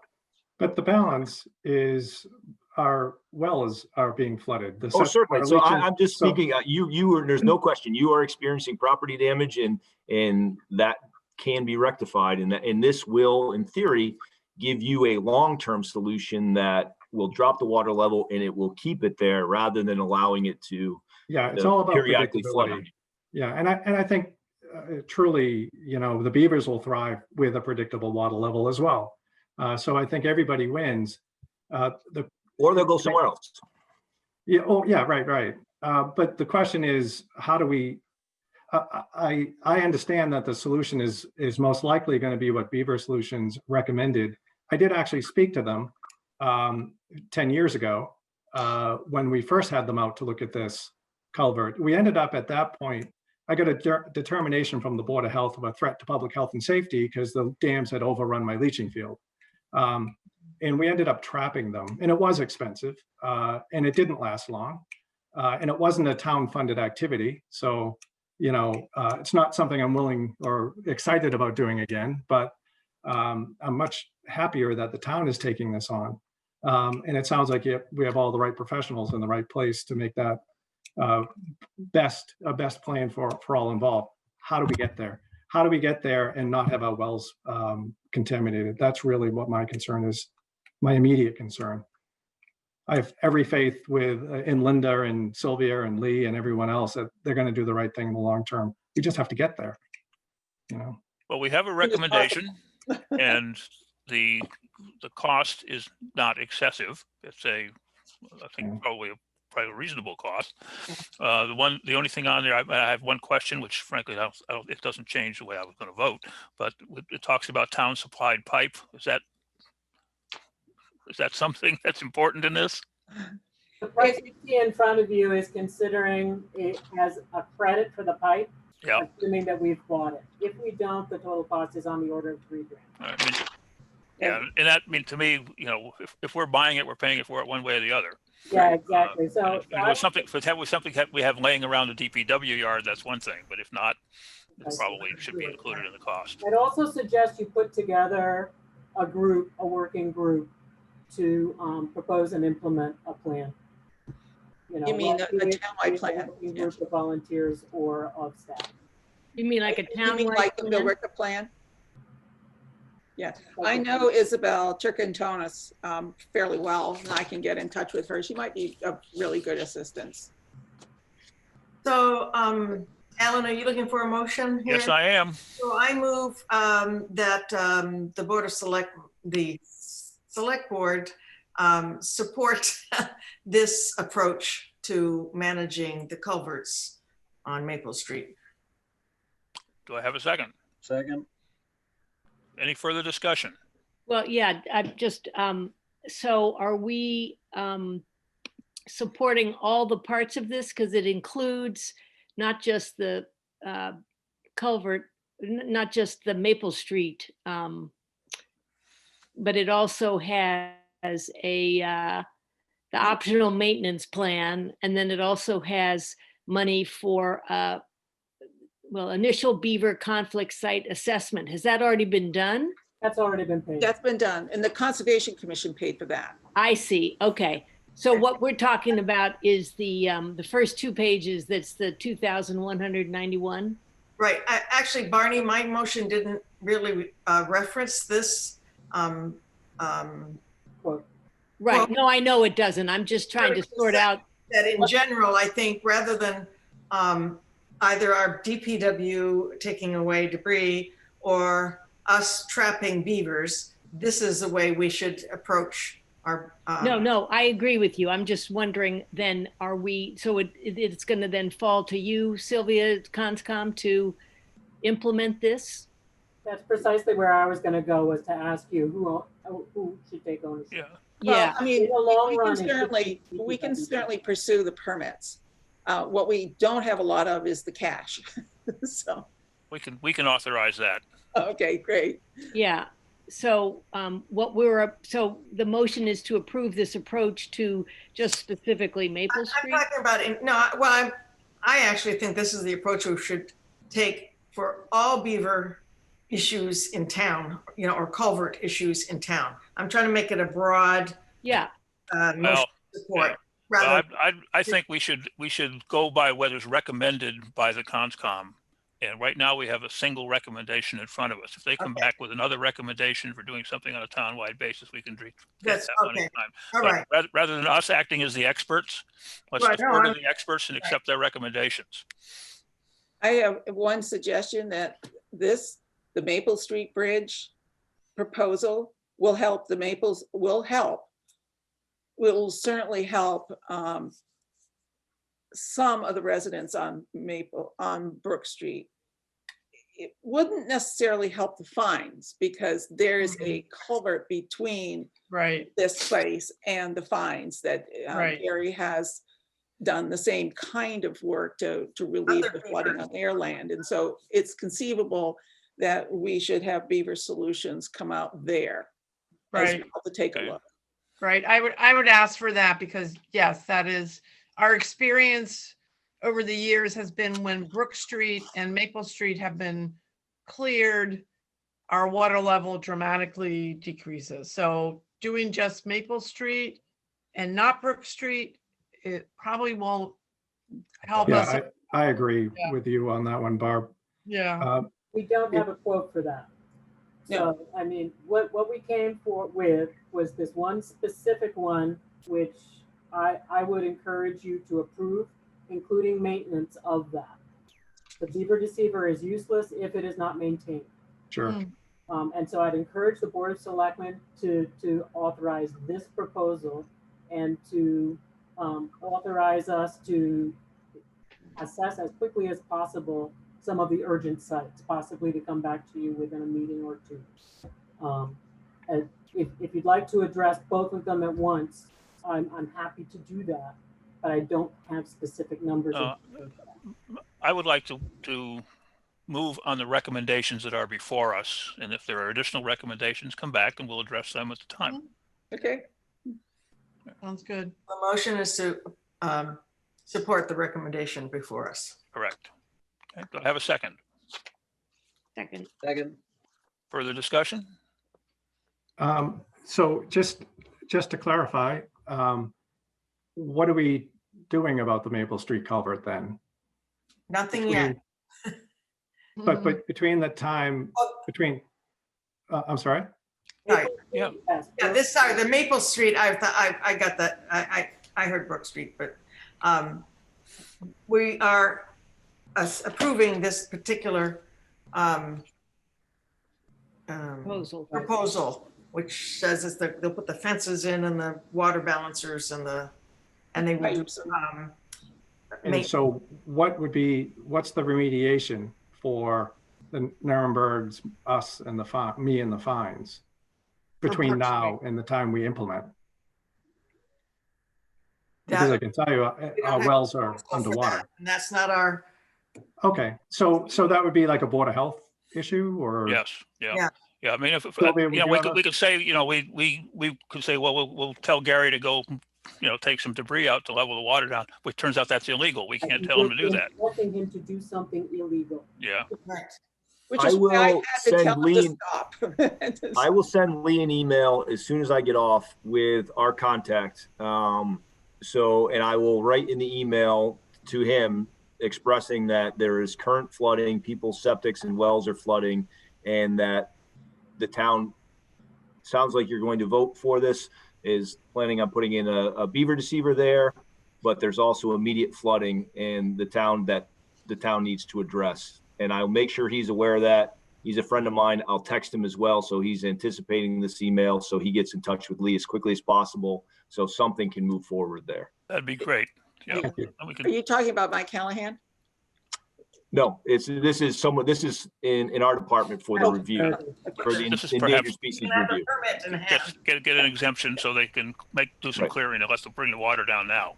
Right. So I think Thank you. this particular solution will help Mr. Sheedy, but the fines are another story because they're on the opposite side of Right. Brook Street. And so you'll call Callahan and you'll ask him for a bid on that. And- Correct. Yes, and this is, be aware, this is a busy time of year for Mr. Callahan. Yeah. Oh, I can imagine. Yeah, lowering the water at Maple may give the relief to some relief to the fines as well. Yes, Well, yeah.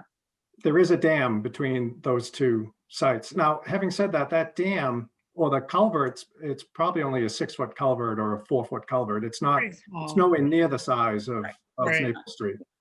So the DPW, again, I think the damage that's done to the to the area there, you know, it wouldn't be anywhere near what we're talking about with Maple Street. Maple Street's this big, huge city of wetlands, whereas the Brook Street culvert's just this tiny. It's one little stream that comes in, but Legal irrespective. so you Yeah, do- it's still a violation if it's in the endangered species habitat.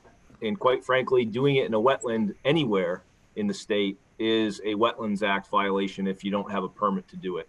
Even if it's a dam that's 4 feet long, that's blocking a culvert, technically speaking, that is a dam. It still requires permitting to do so. Yeah, sure. Given the fact that you have well flooding, septic system flooding, that immediately is a cause for the Board of Health to issue an emergency permit. yeah. That then you would talk to the Conservation Commission also.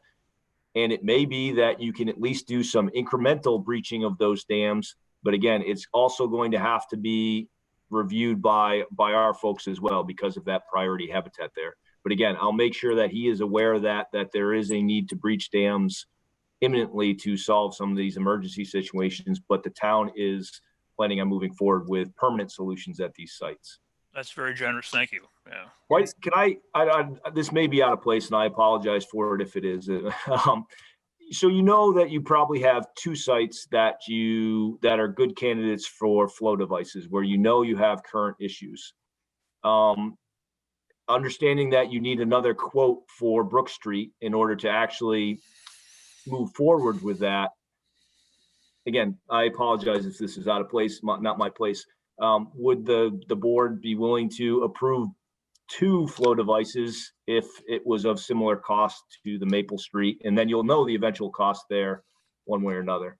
Because I think you're going to have to install one there as well in order to reach a permanent solution. Yes, Selectman Lewis, I'd be happy to modify our recommendation. Okay, yeah, but if you would come back with that, I mean, it's something we can act on expeditiously, but it's I think we shouldn't authorize expenditures that we don't have a quote on at the moment. I believe that the quote for the Brook Street Bridge would probably be more in line with his usual costs, which he mentions in his write-up. The Maple Street Bridge site is more complicated. It's a bigger. I think what we can do is just request time on the next select board. Absolutely. Yep. By then. And again, if there's an emergency that needs to be dealt with because wells or people's homes are affected, let's get an emergency permit and take care of it. Well, and I can get in touch with Mike Callahan and let him know this is moving forward so that he has it on his dance card. Absolutely. And also see what it would take to get him to come out to look at the Brook Street site so we can get things going in parallel. Yeah. Very good. And if you need something a decision really fast from us, we can always have a very brief meeting at 8 in the morning. Yep. By Zoom. Et cetera. Or even 6. In our PJs. In my PJs. Okay. All right. We have a motion and a second. May I have a roll call vote? Arnold, I. Oskalilowite? Lewis, I. Modell, I. Reed, I. Thank you very much. And thank you for bringing this to us. So we know this is this impacts people's lives and we need to take care of it. Thank Thanks you so very much. much also to Yeah. Dr. And Waddles. thank you, Dr. Waddles. Yep. Yep, Yes. my pleasure. Nice to see you. Thank you. Righty. Thank you all. Wow. Okay. Okay. Well, we're actually at our finished pretty well, considering all that. Yes, we are. Because I have a quick liaison report. we're at the liaison, but it's only 8:41, and that I was know, we got 9:15. oodles of All time. right. just, you know, at the last select board meeting, I was asked as the liaison to encourage the recycling committee to meet, and they did so on Monday, last night. Yeah, boy, it was like way more than Time 24 flies hours when you're ago. having fun. Oh my goodness. Yeah, so I was there and the committee met, and they're very encouraged by the select board interest. And they had identified a number of goals back in February, I think, that were around having to, with dealing with the construction and debris bin, and how to figure out either a way to have the fee structure set up in a way that is more accurate and that it would need to be enforced, so that people that are bringing large dump loads of construction debris are paying for the additional permit that is on the books but has not been enforced. Or to look at the question of whether we should even continue to have a construction and debris bin at the transfer station. So that's one whole area for exploration. And the other that we had started to look at early this year was the transfer station sticker fee. And it may not be the time, I don't know if it is or not, but to revisit the question of the sticker fee, because it is, you know, it's very low for what people are allowed to bring and leave there. They are in the process of trying to get the solid waste tonnage month by month for this year from Gary Davis at the DPW, so that they can evaluate the composting program that they set up with Black Earth, which has been very successful from the standpoint of community members using it and bringing food waste. But we don't know yet whether it's had an impact in terms of reducing the solid waste that's going into that bin, and therefore the cost of removing the solid waste. The other thing we talked about was the signage at the transfer station, and that with the grant that was just received, that might be a place where we would use some of those funds, because the signage is pretty inadequate. And we had looked at that early in the year and then kind of dropped it when COVID hit. And there's now some new graphics and very, I guess, I haven't seen them, but Lana Zamaro says that the state DEP has come out with some really good sort of marketing materials. And it may be that some of those, and they're all free to any municipality that has a recycling committee. So we may be able to use some of those to come up with more visual signage rather than just letters, text. And the fourth thing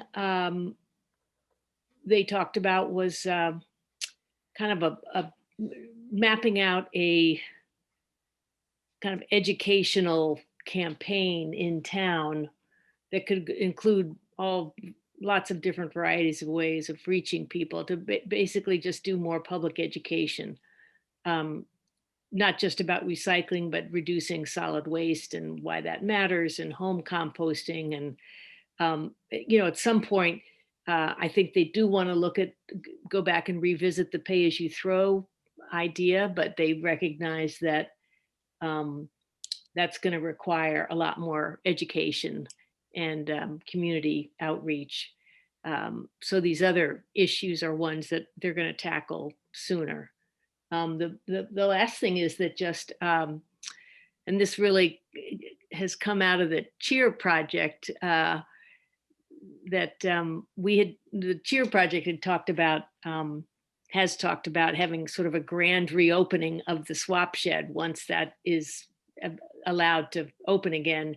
And that we have some contacts with some artists in town that would love to engage kids in sort of doing maybe an inside, paint job, and then outside painting some murals on the outside of the swap shed, and basically trying to clean it up, spruce it up, make it look more attractive. And we could do that along with new signage and sort of have a grand reopening sometime at the end of the spring or in the summer when we can reopen the transfer station. So that's something the recycling committee was very excited about too. So they're on their way. Got to have another meeting scheduled for a couple of weeks from now. And I'm sorry, I left off one other thing. So in the grant that they received, there's a point system for different things that earns the towns more points. And when you send in that application for the grant application, you can submit it every year. And so if we do some of the things we're talking about, that will allow us to increase the points that we have as a town and therefore receive additional funds. So, there's a financial benefit too. So that is it. I have a question about recycling, the plastics in particular. Do they really get recycled? I mean, does that exist anymore in the US? Because, for a while we were shipping it all to China. Then I heard China wasn't letting us do that. I heard that really it was going right into the solid waste anyway. So I'm just wondering do we know what happens to our I can't vouch for that myself personally, but Lana Zamaro, who's, much more knowledgeable about what actually happened, says that the state DEP is looking at that very question and is going to be coming out with some information about what's actually happening with plastic recycling. And one of the things that Lana thinks they're going to say is that it's only certain symbols of plastic that are actually able to be reused, repurposed in this country now. And so it's going to be a question for us, I think, and for a lot of other municipalities about whether you try to set up a system where people are have to voluntarily make sure they're only putting in ones, fours, and fives, I think is what the numbers are. And it just may be that it's not a workable system. Under a voluntary basis, that may not be workable. I don't know, but there should be more information coming to us on that. Yeah, I mean, people have to know. I mean, I don't think people care whether they throw it in the plastic bin or in the solid waste bin. But if they at least know what's the right thing to do, then Right. they can do it. Yeah. Well, I think that's part of my point, because I do care, and right now I'm separating it. It takes room in a, it'd be easier for me. And if it's going to be thrown in the incinerator anyway, I just waste anyway. Right. Well, I'm wasting my time and energy trying to keep it separate. Yeah. I hear you. I will send that message on to the committee. I just think that, yeah. We'll look more carefully at that and see if we can get an answer. And I'm remiss. I was going to send you information on the oil recycling, and I forgot to do that. So that's right. Okay. Yeah. So I did get information on that. Okay. Yeah, that'd be great. Okay, I have a liaison report as well from the COA, which those of you who are on the LEPC have already heard this, so 3/5 of us know about it. But essentially, they've really been doing a whole lot of stuff. They've been getting turkey dinners out to people. They had a big pickup last weekend. People driving through the firehouse and getting meals delivered. They're running exercise classes still on Zoom. But of course, the big thing, there's two big, well, it's the same big thing. It's Angela retiring, and also the Angela Fest, as they're going to have on December 16th, where they're going to have a drive-through so people can come by and congratulate Angela on her retirement. We're getting really nice reports now. They do have a Blackboard dashboard where they actually report the data on people they've seen, services they provide, and all that sort of stuff. And so that's now going to become available. And we just got our first copy of it at the meeting on the 17th. So that can now be a regular basis. Now, I'm going to ask Joan to send copies of that to the members of the select board, so you have it. Good. And that's all I have for Council on Aging. And of course, we're as soon as the personnel board or the personnel director authorizes it, we can start to look for a replacement for Angela.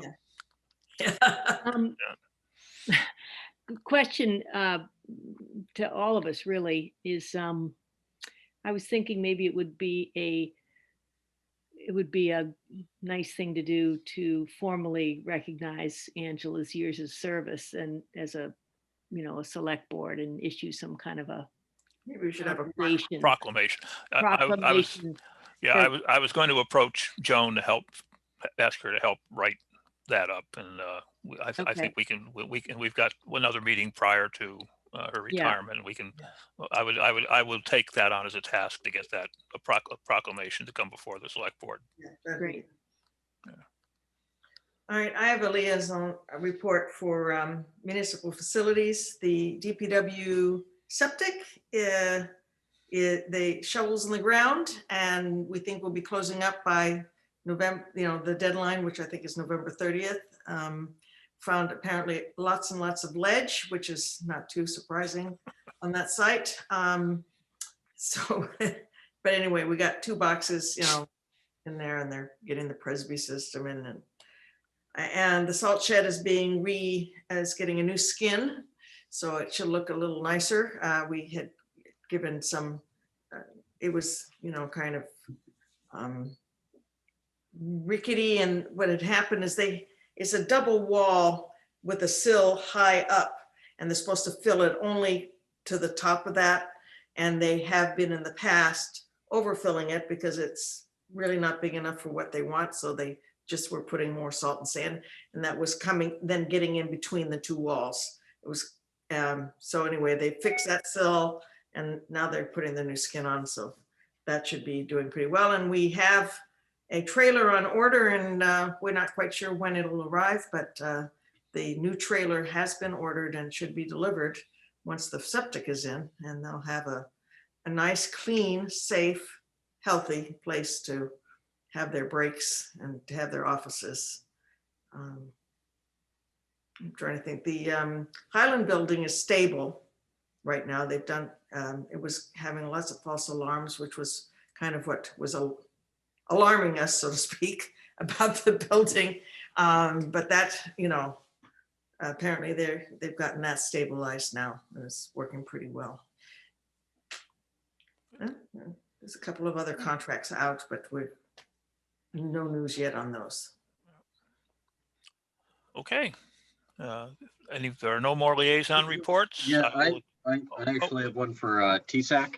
Okay. Yeah, so we've met a couple of times, but the main thing that we wanted to ask to have on the next Board of Selectmen agenda is that stop sign at the top of, well, I guess it would be at the intersection of Church and School. So where you come off of 225 onto School Street there. As somebody who drives that almost every day, a couple of times now, it's incredibly confusing.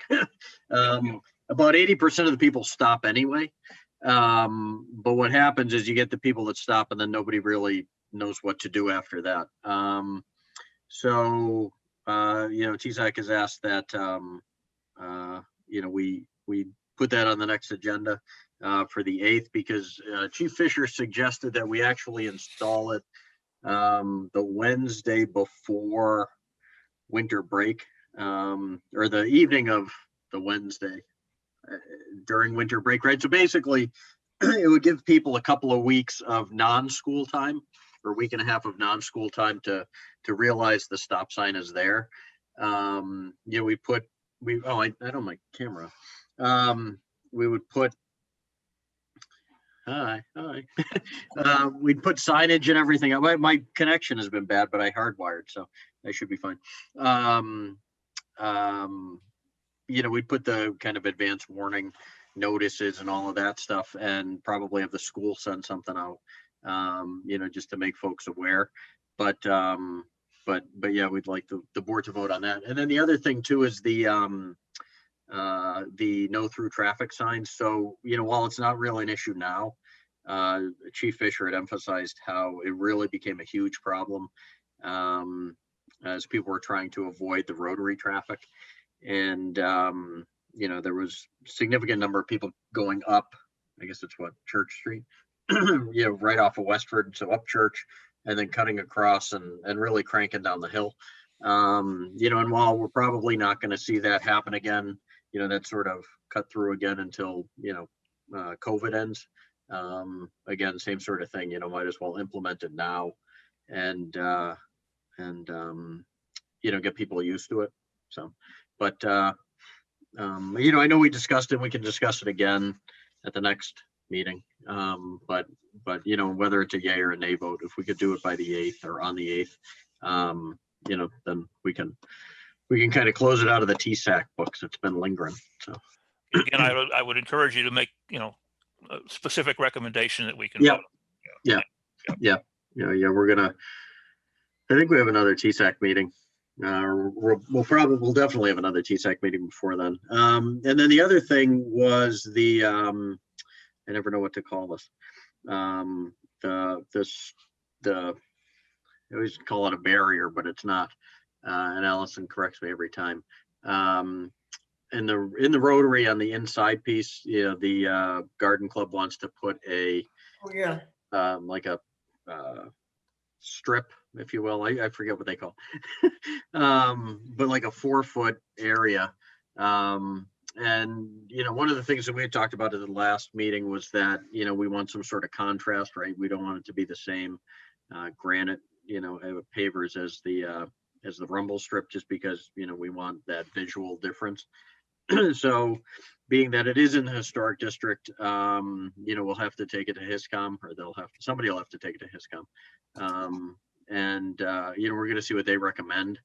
I guess the idea was like a flagstone or a you know, some sort of larger, you know, contrasting color, you know, not paver, but like slate or flagstone or something that would, you know, be large enough. It would give you the rustic look, but also too, it would give you the contrast with the pavers. So, yeah, we'll see what, you know, obviously none of this work would happen until the spring, but, you know, so we'll get it on HISCOM's agenda and then come back with some sort of recommendation as to, excuse me, as to, oh, look at Kate's doing notes, passing notes in class. And just, you know, see if the Board of Selectmen would approve something like that. I think the Garden Club is going to pay for all of this, so it's not a cost thing. It's you know, essentially maybe a place for people to voice an opinion, but also too, you know, it's our Rotary. So yeah, and then we're still trying. Oh, go ahead. I think that little 4-foot thing that you're talking about of hardscape was really just at the beginning on one side of the Rotary. I don't think it was, but they should present you a plan, and they should probably go to the historic, as you suggested that they should go to historic, and then present you with an actual, you know. They had like a generic drawing, and it did. Tim, correct me if I'm wrong. I think it went all the way around, right? Did it go all the way? Okay, because I thought it. I believe so. All right. They're probably still thinking about protecting plants, and I guess they figured you don't want to just have it mulched for 4 feet or whatever. Well, it's more so too that when trucks run it over, somebody has to go out and fix it. You know, and I think that's really what they're you know, what they're thinking with that. Well, maybe they'd run it over less if there was some foliage, if there were shrubberies. Well, that's just A it. little Yeah. more If you, careful, right. If you had bushes and stuff. Yeah, no, the thing with that edge though is that, people like to put those, the signs, what are those, the sandwich board signs and that sort of thing. So they don't really want to take that away. And then also too, I think they're concerned that if you do have shrubs out there, somebody's got to trim them, somebody's got to do something with them, right? And that puts them kind of right at the edge. And if somebody does come along, erratically driving, because you do see it. I mean, people still try to crank through that rotary, and it just isn't happening. I mean, I've seen people go over that rumble strip, and you go. The other part of the hardscape was though as a thing because people go up and put wreaths, and so it was as a place that you could walk up and not have to, get your machete out to put your wreath down. Right. No, exactly. And actually, Chief Fisher suggested at the last meeting that they actually just have little. I forget the term he used, but little like notches instead of a full walk up to the statue. It would be basically like a jut in or an inlet. So you'd have the 4 feet and then maybe like another, foot or foot and a half. So you could put, excuse me, so you could put a wreath or somebody could stand there, but you're really not encouraging people to walk up to the statue. So I think that actually made a lot of sense. Again, it'll have to be a discussion with the garden club, and they really should have a more formal drawing. But I think the idea though is contrasting paver material, if you will, and then eliminating the walk up to the statue, and then we're definitely not going to put crosswalks or any sort of negative crosswalks out to the center. It'll purely be, the garden club when, they can use it when they need to do their maintenance, and, we'll use it for Memorial Day and special events, but that's really it. So, and then the only other thing was, so we, the last pieces of the Complete Streets project are to put in those flashing lights and larger, the true 3-foot signs by 142 Bedford Road and by Banta Davis. I believe the signs are on order, and Gary's team will install them, but I don't think they're in yet. So that was a couple of weeks ago that we had checked with Gary, and it was a couple of weeks out. So and then just the signs, the approaching signs, right, that say crosswalk ahead. I think those were the main things. Requests for sidewalks and all of that stuff, kind of never ending. But and then the other piece too, and I don't know if I brought this up the last time, was we've gotten, numerous requests for crosswalks and improving crosswalks in certain areas, Bingham Road, East Street, and up by the school, in front of the police station. And some of these are just improperly cited. Some of them have shrubs and stuff that block lines of sight. And I think people are just noticing it more now because there's a lot more pedestrian traffic, with the school bus issues and all of that stuff, and folks actually finding alternate means to get to school. We, as a committee, said, we could potentially do a study, but, studies cost money. Because the thing is, with a lot of these, it's right where the sidewalk ends. All of a sudden, poof, there's a crosswalk, and it doesn't mean it's a good location for it. It just means that, somebody said, hey, let's put a crosswalk here. We can, sorry, I don't know if you can hear the cat. She always comes in. She always starts meowing when I talk. She hasn't meowed for the past 2 hours, but when More insistent. What's that? She's getting even more insistent. Yeah, no, I know, exactly. You're talking about her now. Yeah, exactly. But it's one of those things we'd have to get a quote, and then I'm assuming it'd be more like a town meeting thing. But anyway, just a heads up that we may get a quote for a study to evaluate the crosswalks. And again, probably not a good time financially to do it, but TSAC, it is our responsibility to at least explore that option. So. Hey, Luke, Mhm. Back on the question of the, the stop sign at, up there at the intersection you're describing. Yep. One of the questions was whether there'd be an opportunity for community input. And I know Kate had responded, but I'm just wondering if you, Oh, was there two things for the chat? Is that what that was? well, one came from Mary Lynn Oh, yeah. for the mosquito, and Yeah. then Kate replied, but I'm just curious what your thoughts have been about, providing information to people in the community to know that this is coming, and or have you already had the opportunity to, open it up to people to come to the committee meetings, or what's been the community input? Yeah, no, so nobody really comes to our meetings. I know, that's what I was thinking. Yeah, and I think, it's interesting, right? Because something like a stop sign, we're really putting it there because we think it's a safety. Yeah, this is the no through zone was the question. Yeah. So, right, the no through zone's a little different, right? And yeah, maybe that could be something that we could open up. But again, I think, that also really does fall into, and it's only, where you have the problems are really when kids are at school, and you've got the cars that are clearly just passing through, they're just whipping through. You could consider a no through zone from 7 to 9. Well, that's what it would be. I think it was only in the morning. It was 7 to 9 a.m.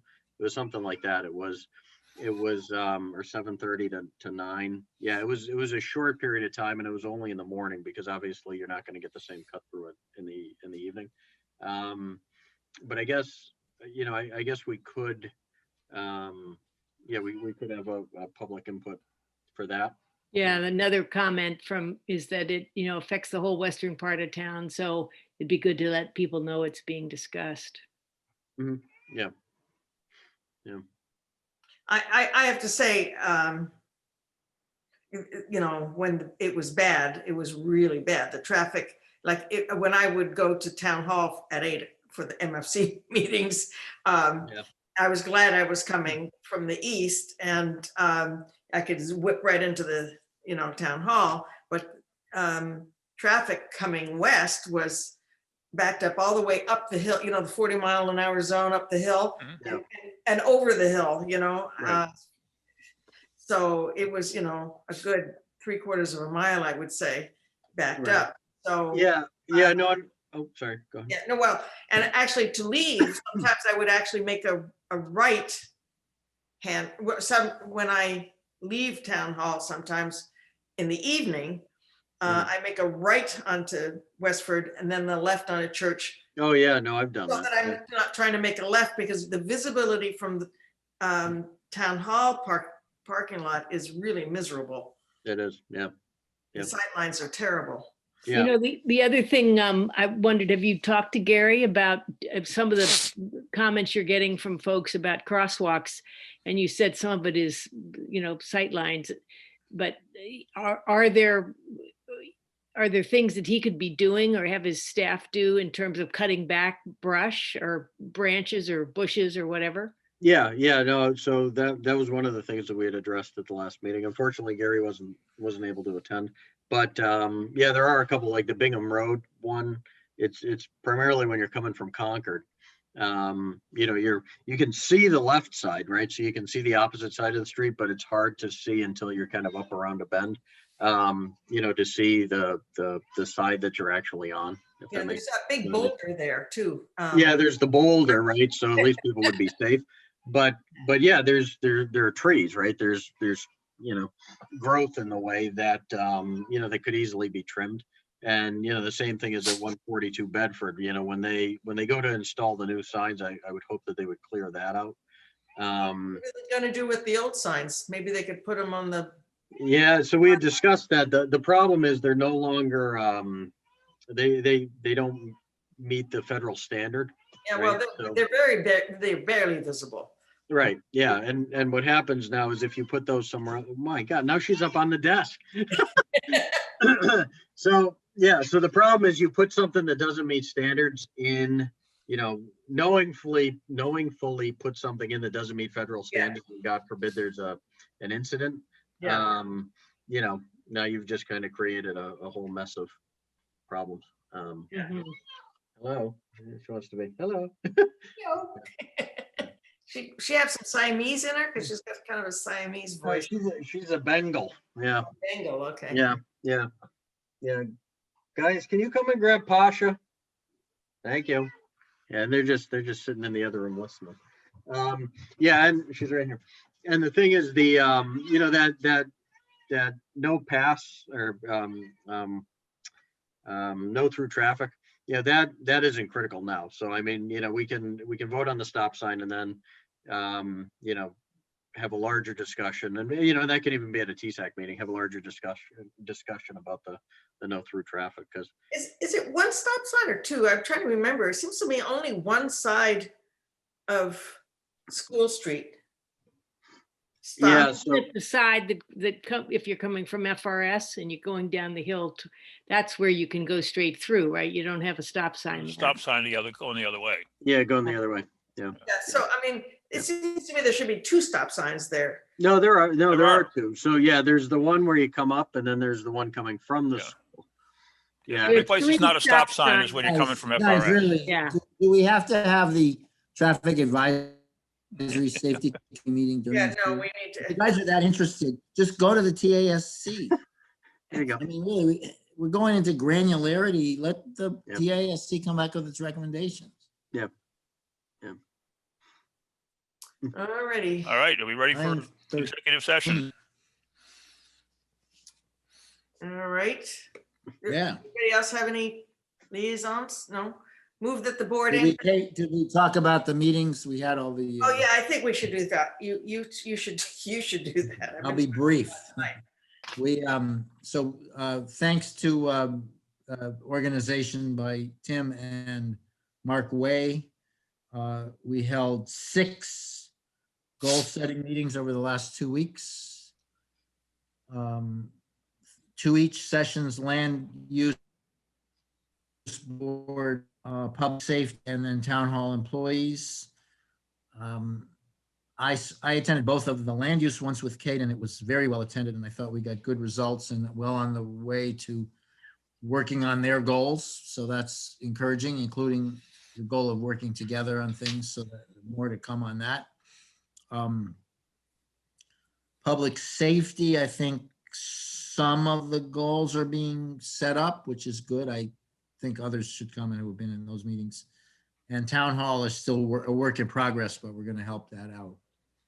So the overall process has been a good start, and Mark, myself, Kate, and Tim have been meeting periodically to assess it. And I think Tim mentioned earlier that under the eat your own dog food rubric, we're going to revisit our own goals at the next meeting. So look at what we did in the summer with Mark, and I know, Alan, you're working on some goals, specific goals, and put all that together and look at our own goals. And then everybody should, all the departments, all the department heads and the board chairs will be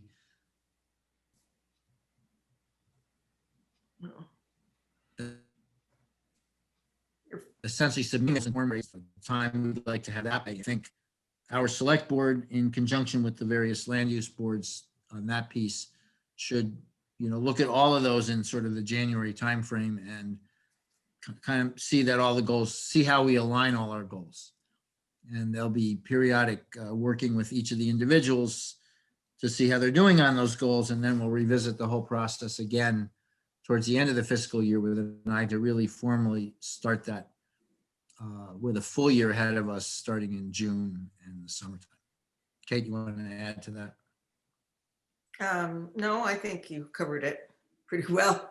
And well, I guess the one thing I do want to add is that I have gone to all of the planning sessions, which gave me a very interesting perspective on the town and its workings and its needs, and the fact that it has the same needs like across a number of departments. So it's helped me to focus a little bit about, where I think we should be focusing our energy. So when we do revisit our goals, I will have some opinions about it. Not the least of which is, continuing work on what Tim is already doing about the facilities and the IT needs in the town, and just general coordination and working smarter through the town, through better coordination and better IT support. Anybody else? All right, thank you. May I have a motion to go into executive session?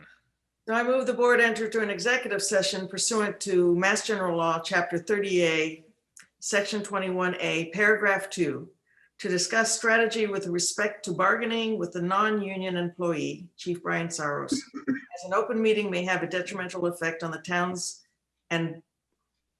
bargaining position, and that afterwards the board will not return to open session.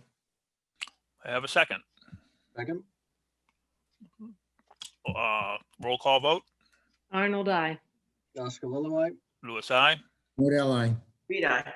Thank you. We are now in executive session.